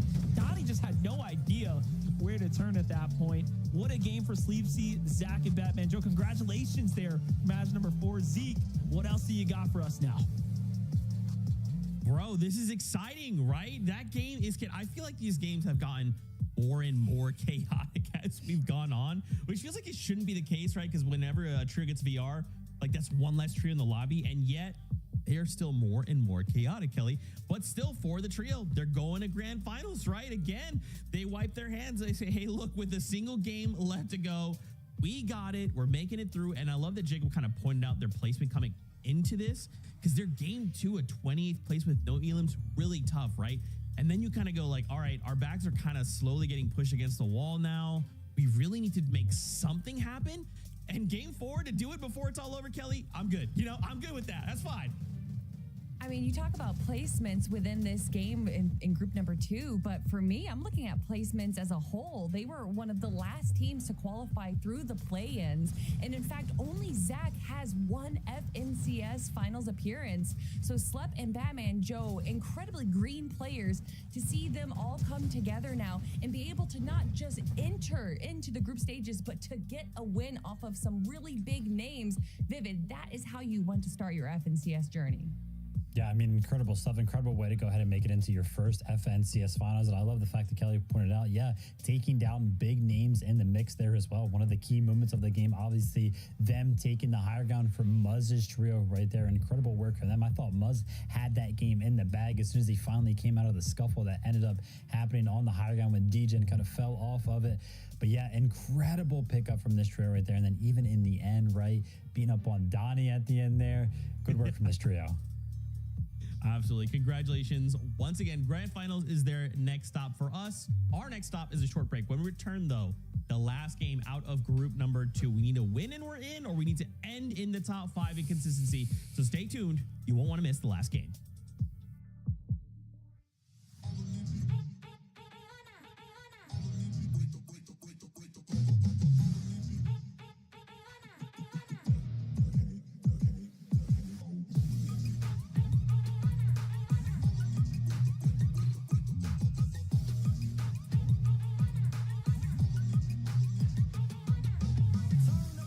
Going deep, I'm in the zone. You know I'm about to go harder than harder go. When the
So the trios in this lobby, they only have one thing on the mind, and that is to go harder than harder, go! Welcome back to the FNCS. We are here with a single game left to go. It's a win and you're in, get a VR straight to grand finals, or end in the top 5 in consistency, which is basically like the top 10 when we're looking at the standings, but we'll spell it all out for you when the time comes. Guys, a single game left to go. We wanted to talk about Donnie and company. These guys are putting on quite the show. Seek Joji, they're kind of going crazy. 205 points, which to me feels like a really great place to be going into that last game, as long as we don't make any mistakes, right, Kelly? As long as everything's cool, everything's chill, we just keep doing our consistent thing, we should be in. Yeah, as far as mistakes go, I haven't seen too many come out of this trio right now. They are playing the low ground so well. There was a moment there where they're kind of playing the low, sticking to the front side, and they were ping-ponging back and forth between storm and zone, making sure that they are taking as little damage from players and kind of foregoing, instead going towards the storm damage instead, and that allowed them to be able to survive this low ground for so long with practically 0 mats, Vivid. Yeah, I mean, incredible stuff for them. I feel like every single time we kind of tune into an end game, it feels like Donnie's like that solo that's just left alive, trying to pull up some incredible clutch like every single time. And for every single time, it kind of looks possible, right? He's really doing his best, putting up a fight in every single scenario right there. So incredible stuff out of him, and all of his efforts, and of course his trios as well, are going to be putting them in 3rd place on that consistency leaderboard. So they should be sitting pretty comfortable, I would imagine, at 205 points going into the last game. Yeah, I mean, you know, we only had one kind of questionable game, right, which was their first game. They came in 14th place, no eliminations. But, you know, again, I'm kind of curious to see, because you kind of mentioned the fact that Donnie's left alone. We've seen them a couple times now being like a duo situation, and then, yeah, it kind of goes down to Donnie.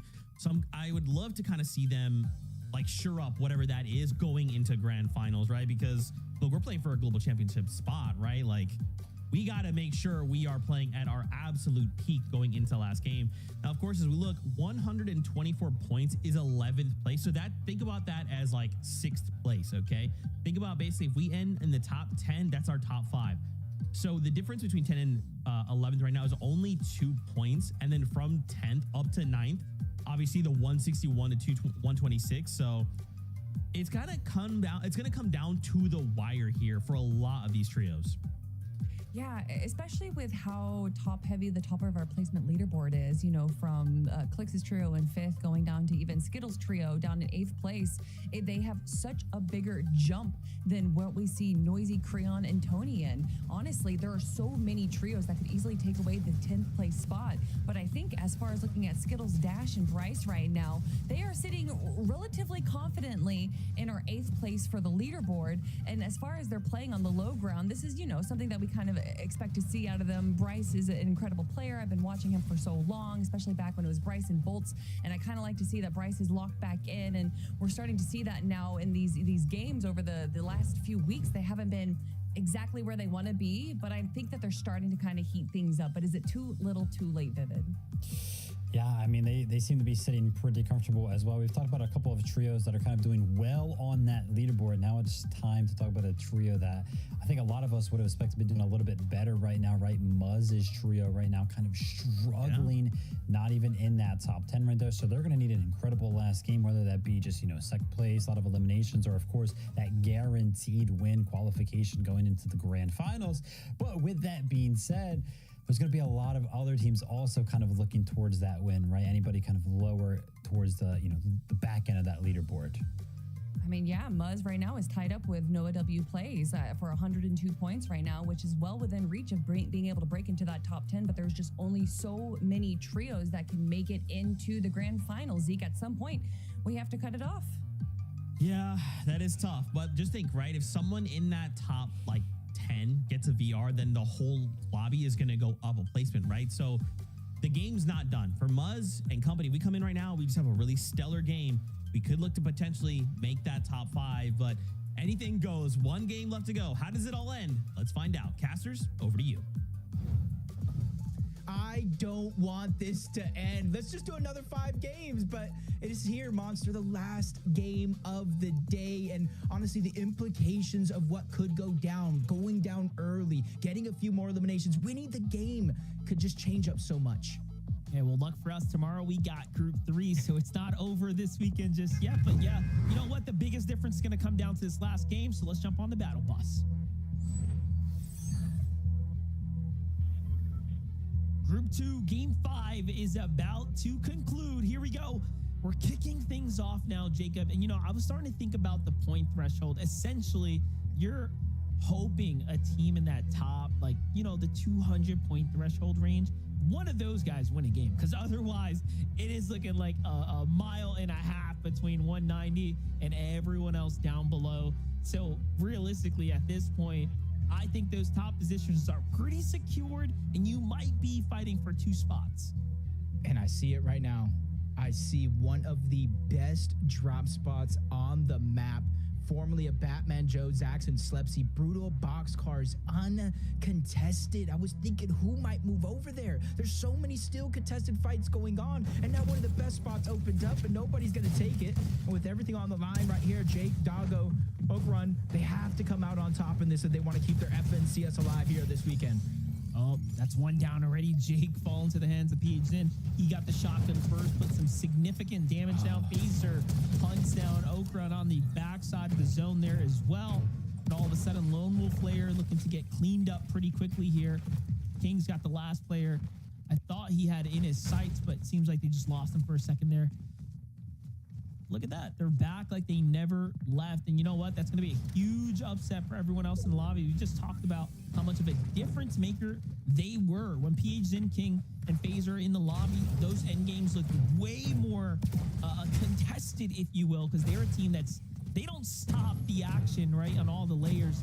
They clearly know how to handle themselves. So this is going to be a very good game now, given that they're going to be in the lobby.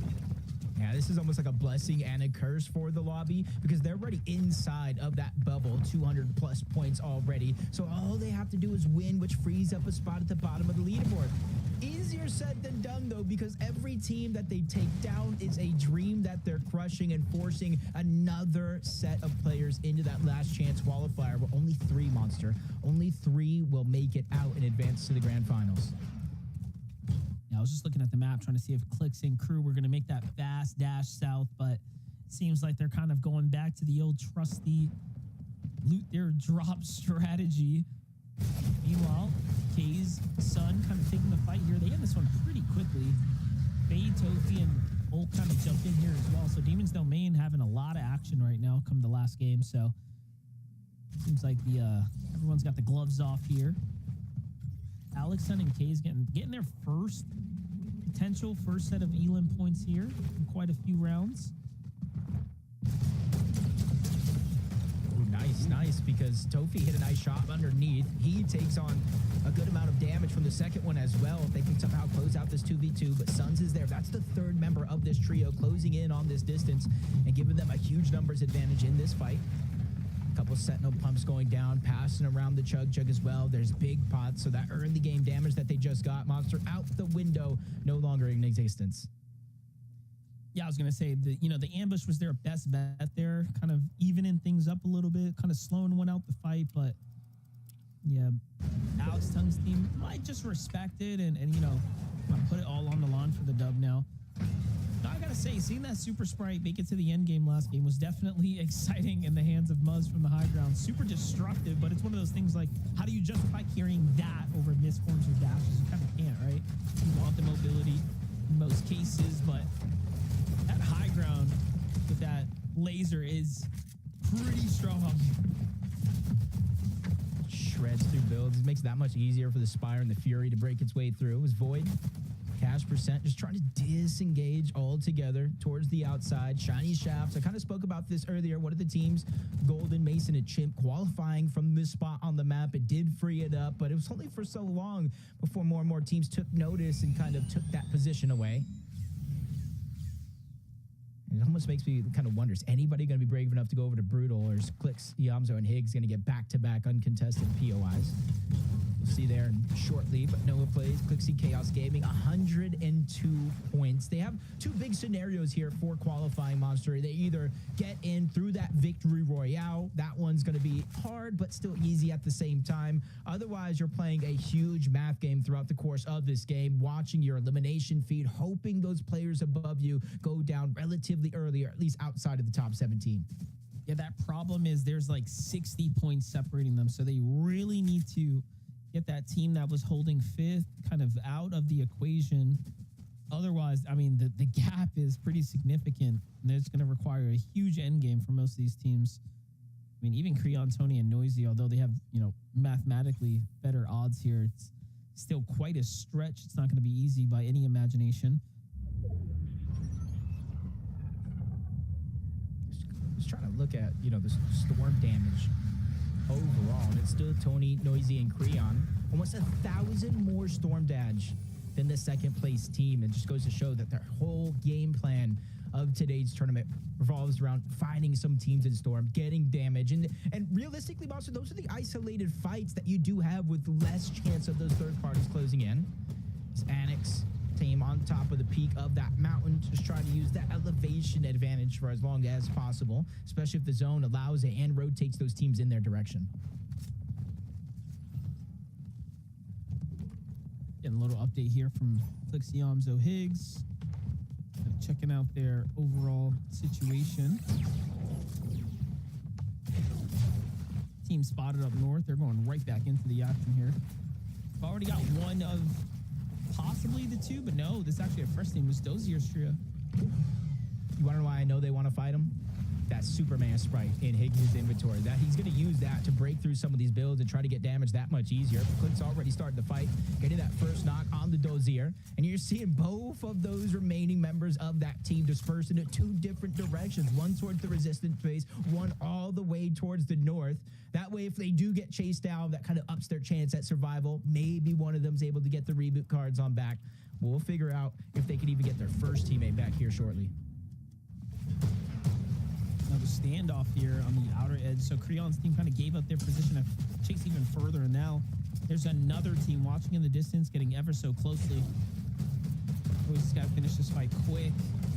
Face the wrath of a new team right now. There it is. They start to turn online here. Oh, it's Degen's team is down on the low ground right now. Yeah, it might be Degen, Slate, and Jerry, and you're seeing them trying to separate themselves. They probably heard the footsteps, the audio visuals of that third-party team closing in, so they're just trying to move their way on out. Kind of let the other team down below take a lot of that distraction. But Tony hasn't fully gotten out just yet. He's still creeping through, gathering this information, the intel. Is it something that he wants to lurk around, maybe try to find an easy one-shot on either one of these trios?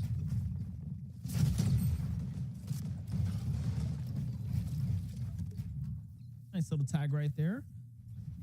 You see Tentic, Mono, Yinks, like not even trying to move right now. They've had a bit of a tough time today, finding themselves scoring anything here so far. Noisy, Tony, and Creon. Kind of waiting this one out, trying to see what this other team wants to do. No one's really pulling the trigger just yet. Let's catch up with Phaser, PhD and King right now. Lone Wolf Lair kind of just on the outskirts here.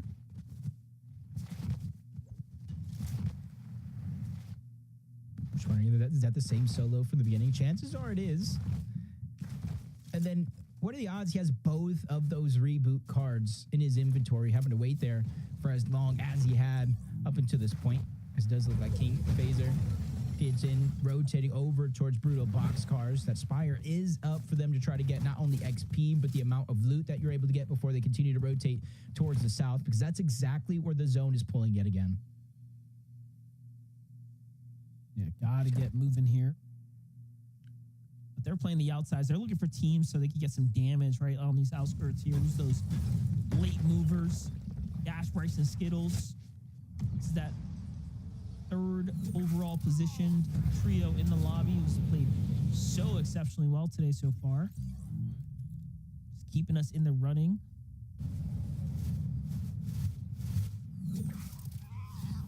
Yeah, they already have the island locked down. They have the medallion. They have the extra heals. And now they're setting up. It's almost similar to what we've seen in Group 1 with Agers, Acorn, and Pollo in kind of a line formation, 2 different surge towers. They're using the island as well just to give so much elevation advantage. And they're basically at the edge of zone, knowing all teams are going to have to rotate to them. So as long as they wait, be patient, they will have those opportunities. Clicks, Higgs, and Yamzo just get torn apart. Higgs dropped down to 97 HP. Clicks knocked all together. Yamzo's just trying to be the hero. There's only so much one person can take, especially with the Superman sprite beaming its way through those builds. That's Muzz. We saw them earlier on in a contested fight to start the tournament off. Shadow Sphinx holding it down so far. Muzz having a reset here. Higgs and Yamzo left on a back foot. Clicks already kind of falls right now, so it seems like they rotated kind of into the wrong team right now. Yamzo Higgs likely want nothing to do with this. They definitely have picked up the card. We talked about that, Superman sprite coming into handy, but it's almost as if Higgs is not even conditioned to use it. There it is. Now starting to think about it, but no, this is actually Muzz's trio who's, clearly comfortable with utilizing it. Muzz seems to be a favorite of the lasers. Yeah, they're going to be pretty good with that. In any case, a 2v3 against Yamzo Higgs is no easy battle. You got to respect them. So off they go. Yeah, that's kind of the mind games, because even with that elimination, you see them move up to like 105 points, kind of slowly making their way up the top of the leaderboard, but they have to essentially be close to perfect in order to get the qualification spot here through the group stages. A couple mishaps in games 1 and 2 kind of put their backs up against the wall, really forced to perform here in the last and final game of the day. Donnie, Joji, Seek, close to some historic or honestly entertaining clutches here today, but with or without those 205 points, all but got their spot secured as well. And we talk about a few of these teams, Clicks' team, this team here, if they win the game, that opens up a spot at the bottom, kind of alleviating some of the stresses of some of these others. Yeah, gots to look at the zone right here. This is the first we've seen it pull this far south. Oh, and it's going to continue to do that. Okay, so we're getting some serious elevation in this end game. This is going to be a wild one for sure. I expect not many to survive the highs and lows that are going to come here. It makes you wonder, like, the more difficult terrain to play probably just favors people that have been here before, right? Those seasoned trios even more, because there's so much learnings that you take from those more difficult end games. But let's catch up with Yamzo, Higgs, and Click. So they got the reboot card like we talked about, went right back into the Outlaw Oasis, get the pickup here, kind of put them right back in the game. That stat just made me laugh. They lead the lobby at elims, damage, builds, this, that, 12 other categories. What can they not do other than win a game? But they can prove us wrong here in the game 5, because all those stats for them is all about proving a point, making a statement here today. And I think teams have been sleeping on them the past couple days as possible FNCS champions, and that finals grows closer and closer. Yeah, most definitely. That elusive win, gotta hit your shots in the end game.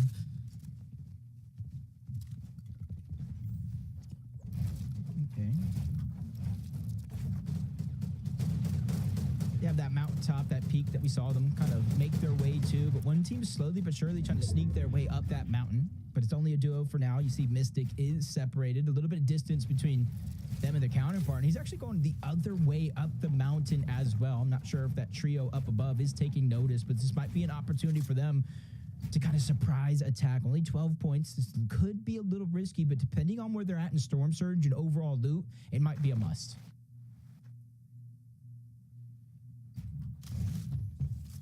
I mean, I respect the decision to also just kind of wait this one out. Like, look at all these teams on the move right now. Monty, Scuffies, and Cole, like, kind of talk about, they have a real chance to take a qual spot right now through consistency. A player right there, and they almost get the siphon on him, but he spots him out just in the nick of time.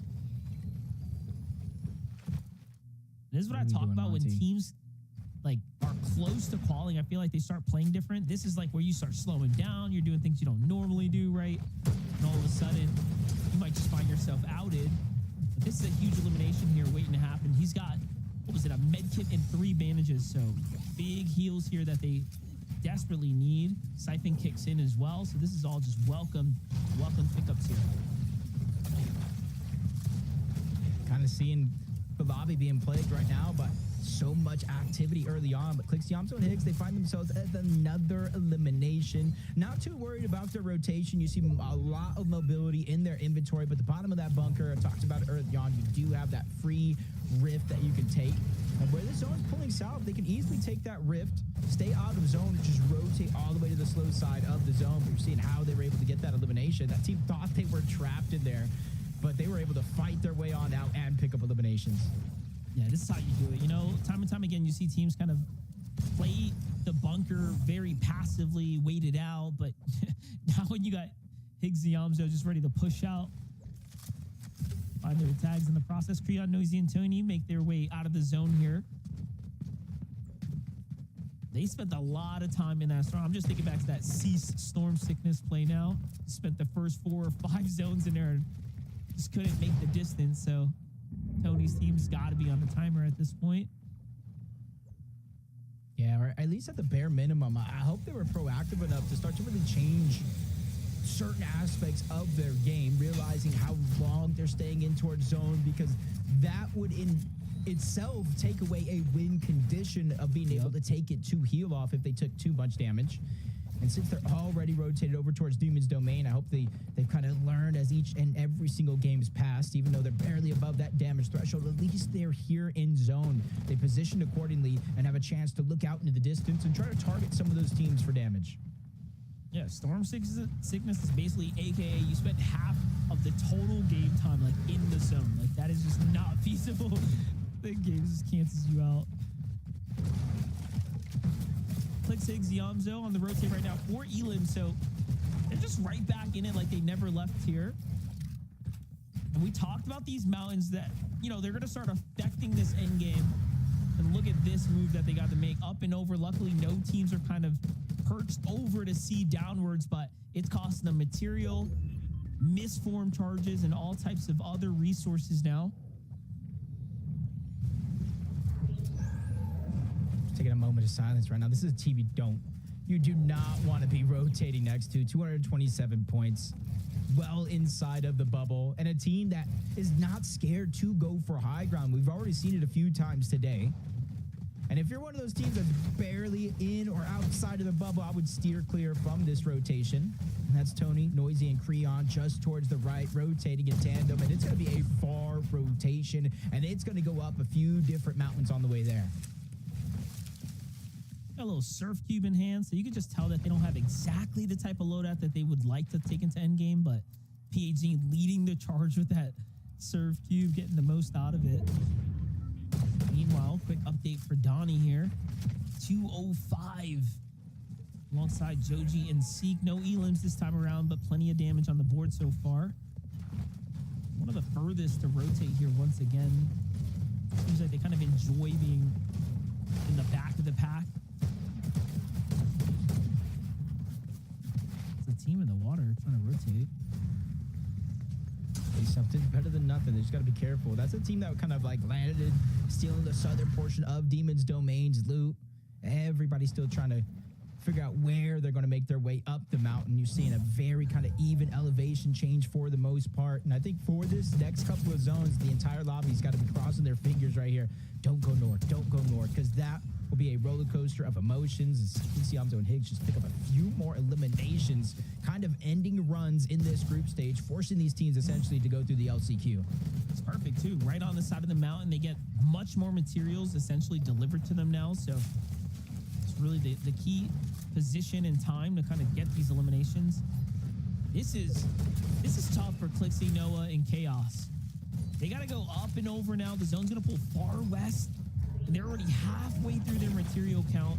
And I'm not seeing any misforms on this inventory right now, at least not for Noah here. Great usage of the dash to kind of pop his way across there, keeping the momentum up. But just all in all, look at this clean rotate. Otherwise, it would have been a very difficult one to kind of time there. Higgs' team still going crazy here. Listen does go. Oh, Hayes follows.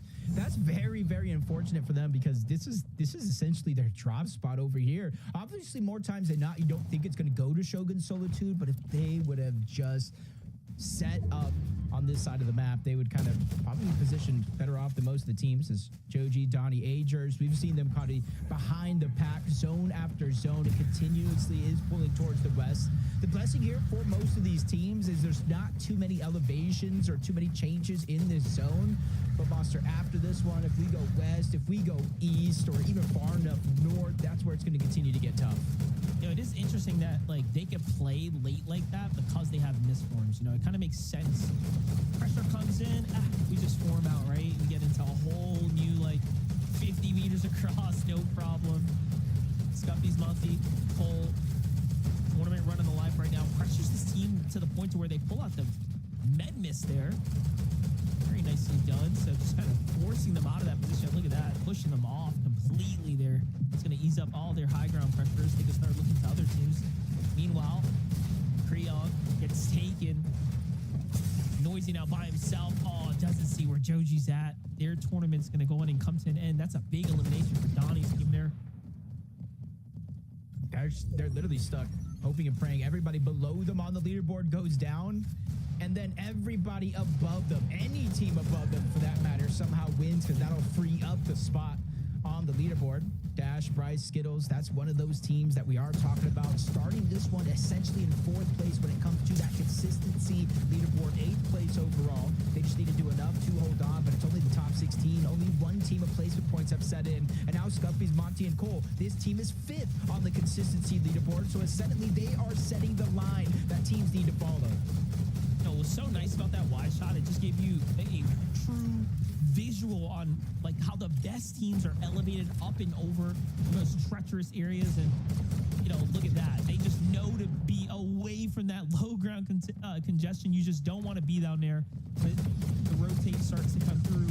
Somehow though, at the front side of the rotate, Shadow, Muzz, and Sphinx have managed to find themselves still standing in this game, kind of recovered from the fallings before clashing with Team Clicks. High ground's got Rogue, Zip, and Polis right now situated up. Big commitments here through material counts as they start to kind of de-escalate their way through this zone here. But this is the Canyon Crossing. It's called that for a reason. They are way up top there. It's just a struggle, and kind of like you said it yourself, investing so many materials. It's only the 8th zone. We haven't had too many drastic cutbacks just yet. 206 and counting, over 1,000 damage for Dash, Bryce, and Skittles. Just continue to focus every team. Those audio visuals, if they see a footstep in that direction, they just kind of let it loose. But you can see Skittles, only 83 medium ammo bullets left, and they finally target out the high ground. Polis, Rogue, and Zip, they get shot down, but luckily for them, they do have the misform, so no fall damage for them. You see Higgs kind of double stepping, hesitating for a moment. Is this the time? Do we take high ground, or is that zone too early? Well, Zip's going to go ahead and bounce back here, so seems like they get a little bit more time to kind of recycle these materials here. That's actually perfect for them. Can't really ask for anything better than that, and that's going to force the low ground teams to force their material counts to start being used here. Meanwhile, Skittles is going to have to fend for himself here. Loses Bryce and Dash right now. The finishes come through from the other team on the other side of the wall. That is unfortunate timing for him, but hey, little delivery for him there. He's trying to get that med miss. Needs to get the misform as well. The pressure's starting to come through. But look at this. Clicks, takes Yamza now positioned up over some other teams here. Looking for their next refresher. There it is. Nice pickup. Insta misform as well. Ooh, almost overhops that one, but only drops down, gets the loot. You see immediately dropping down those builds for Yamzo as Donnie Seek, they're kind of stuck as a duo. He reached the other side of the zone, but as soon as he does, it forces a cutback on the other side. One more mischarge that he's going to have to use, but Seek separated from his team. They're essentially playing this one as 2 separate solos, waiting for that moment. They can't reunite box to box, but picks Yamzo and Higgs. That's Muzz, that's Shadow on the other side. They do not have any spots secured. They have to go ahead and get some more points. Top 14, barely any placement so far in this game.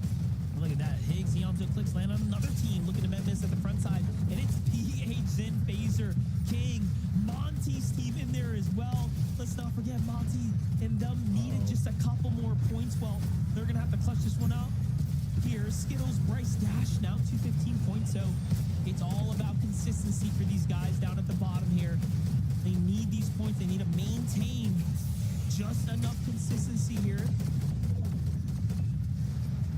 And who's going to win? Still got King playing the backside of zone. If Crash Trio doesn't pay attention, they'll be straight ambush from behind. Cole was able to find a couple more eliminations. Cautious there on the other side. You're seeing Skittles hesitate for good reason. Zone's cutting on over. He doesn't want to end up in a fight at the backside of the zone overall. Zip still on ultimate high ground. He is in the clouds waiting for his team to give him the A-OK. Skittles going up, sees how far away high ground actually is, and with no builds to get up there. At the last misforward charge used, it's almost all or nothing here for Skittles as he's bouncing around. He still does have that medallion, shouting a little bit of his location. Yeah, but he's just trying to stay, out of sight, out of mind, basically, as he hops around here. And that is the game plan at the moment. Just keep moving, no builds. Finds himself a little position. No, it's Cole's trio. There it is. So I was wondering how many of them were still alive. There's still 2 left on that team trying to clutch this one out. Mud is just crushed from the side there by the hands of Higgs now. Shadow goes and picks him up. Higgs tries to play a side angle, breaks into the ball, dashes behind, just past clicks, and Niamzo cleans things up there. Meanwhile, Donnie and Seek listening to it all go down. Niamzo finally falls now. It was just a matter of time there. And look at the siphon start to add up here. This is a super intense endgame right now. Surely they've gotten enough points. It's going to come down to the win, though, for these other teams that want to go straight to finals. This is all or nothing for Polis. Yeah, it potentially is. The other two's got their spot secured just for staying alive long enough. Scuffy's and them starting this game on the line. You got to think a third place, if they get it, is going to be good enough. So we're essentially watching Zip. No. We're essentially watching Rogue. Their tournament is on the line. But Donnie from up above, he spoils it all. He takes them down. He advances to the grand finals. But again, Monster, they might have just been gifted. Somebody might have been served a grand final spot on a silver platter because they were already in the top 5. Donnie does it again. He most definitely has manipulated fate. They had a lot of points. They were qualified to finals, whether they won that game or not. The fact that they win means they open up a position, but they pull that other spot away from Polis's trio, whom, by the way, surely did not have enough.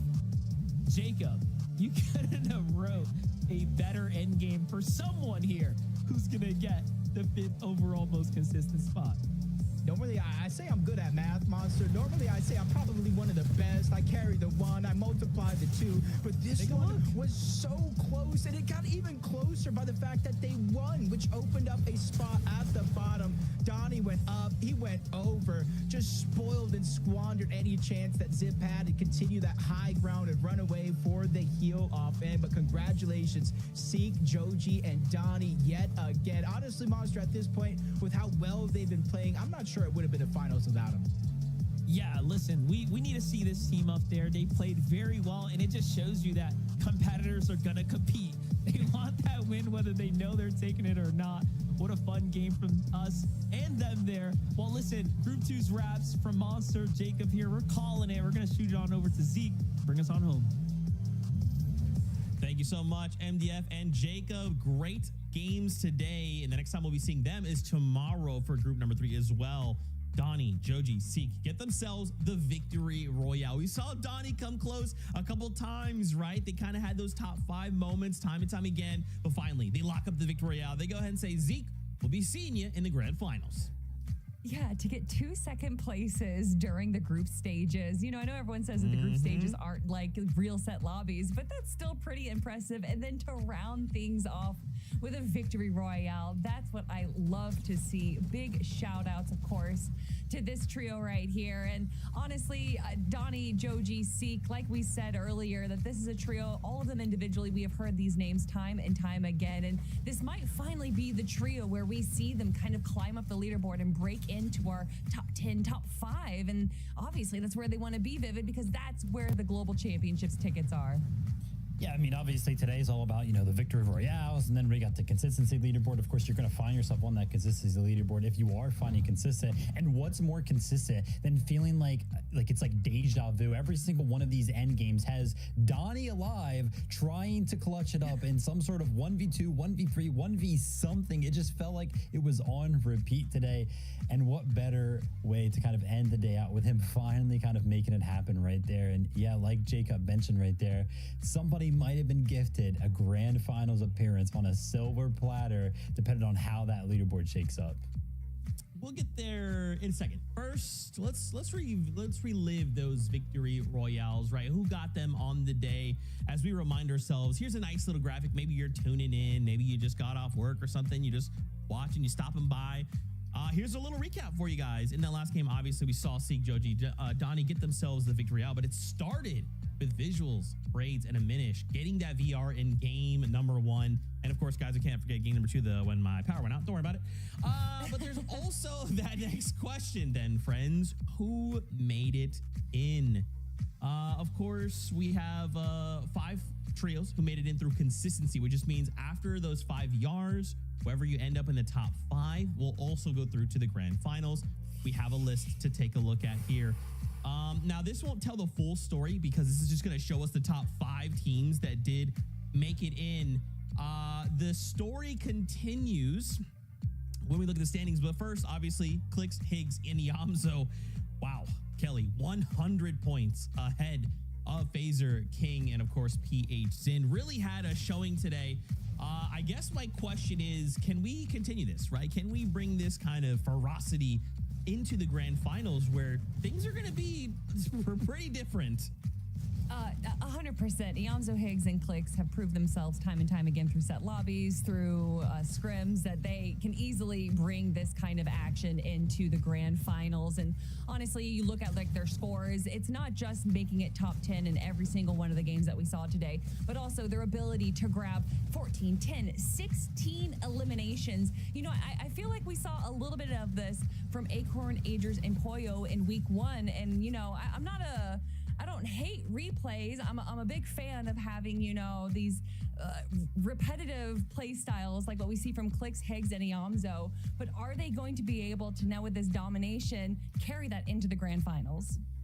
Yeah, I mean, I personally don't think they're going to have any trouble kind of doing that. I mean, they look like they're just playing so well right now. Obviously, we've seen them play in finals throughout the year. Every single time they look very, very good. They've been placing super well. The only thing that's really left for them to do this year is to actually win it. So it's exciting to see them perform very, very well today. And of course, clutch up, get that grand finals qualification. Nobody really had a doubt. That's right. Also, of course, King, PH, Zin. We'd love to see them kind of come out.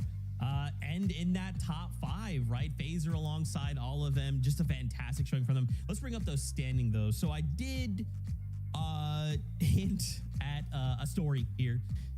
So obviously that 10th place is essentially the top 5. We know that cutoff is 163 points. If we flip on over to that second page, 2 things to shock. First off, 11th place. Noah W plays, bro. What the heck? Let's go. Only 2 points off of qualification. And it's crazy that we didn't see a lot of Noah making a lot of big kind of flashy plays, but the consistency really shone through in their performance, almost making it out, but that's okay. Run's not done. We still have LCQ. Muzz, Shadow, and Sphinx, though, in that 12th place, unfortunately did not make it in. We did see they only had the 4 of 5 games played. Had they gotten that additional game in, I think things could have been different for sure. But of course, for them, it's same story, right? They still have the last chance qualifier. It's not over. This is Muzz we're talking about, right? If we have to take it to an LCQ, I feel confident enough to say they'll likely earn themselves a spot, right? I mean, this is Muzz. This is Muzz. Yeah, I don't want to be biased, but there was a moment there where Clix' trio jumped in on Muzz and his duo mate, and I was like, no, please. But again, I can't be biased on the broadcast. That wouldn't be right. I think last chance qualifier is just rough, man. And it's Muzz. It's, you think that they would automatically get it in, but Vivid, you just don't know with the LCQ. Yeah, I mean, they're going to have to clutch up for that. But I tell you what, Jacob's kind of wish came true right there. We saw Scare Calls and Magma in 10th place. Now, if Donnie did not end up winning that game and the win did go to Zip, who was sitting in 15th place, then that qualification spot would not have rolled down to them. So sure enough, one team did qualify because that did end up happening. So pretty cool to see them kind of clutch up and make it into that 10th place spot as well and clutch that grand finals qualification. Oh man, we are so close, right? Next weekend, it is going to be so much fun. But of course, I think that's pretty much it for today. We only have tomorrow to come back to watch group number 3 for not only us, but EU as well. And then we're going to have a really good picture of grand finals next weekend. And then next weekend, we will know who is going to be rounding out our trios going to the global championship. Time is flying. Yeah, guys, before we say goodbye, why don't we guys have closing thoughts from you two? I am so excited for tomorrow. I am so excited to see what happens. Group 1 and Group 2 have not disappointed yet. And I know that Group 3, some people might be saying maybe it's one of the more sleeper of the groups for North American Central. But for me personally, I think it's going to be one of the more fun ones. Yeah, I mean, a sleeper with Peter Bonanna, we can never count him out. He will always put on a show and entertain us for sure. But I'm most excited for next weekend. Honestly, grand finals after groups 1 and group 2. I'm excited to get all of these teams in the same lobby and see how all those play styles kind of clash. Who's going to be going for higher ground then? Who's going to be claiming the lower ground? It's going to be exciting. And of course, like you said, Vivid, when we're in grand finals, you're not only making a statement to your region, you're making a statement to the others, right? Hey, this is my POI. If you want to fight, let's go, So we'll see. That's it from us today, though, at least until tomorrow. Don't forget, we'll be back tomorrow, group 3, same time, same great place. Make sure you're here, mark your calendars, set your timers, all that stuff. And of course, EU is before us. If you will like what you're seeing, watch them as well. They got their own crew. They got their own trios to play for. But until tomorrow, we love you. Keep yourself safe. See you on that battle bus. Beep, beep.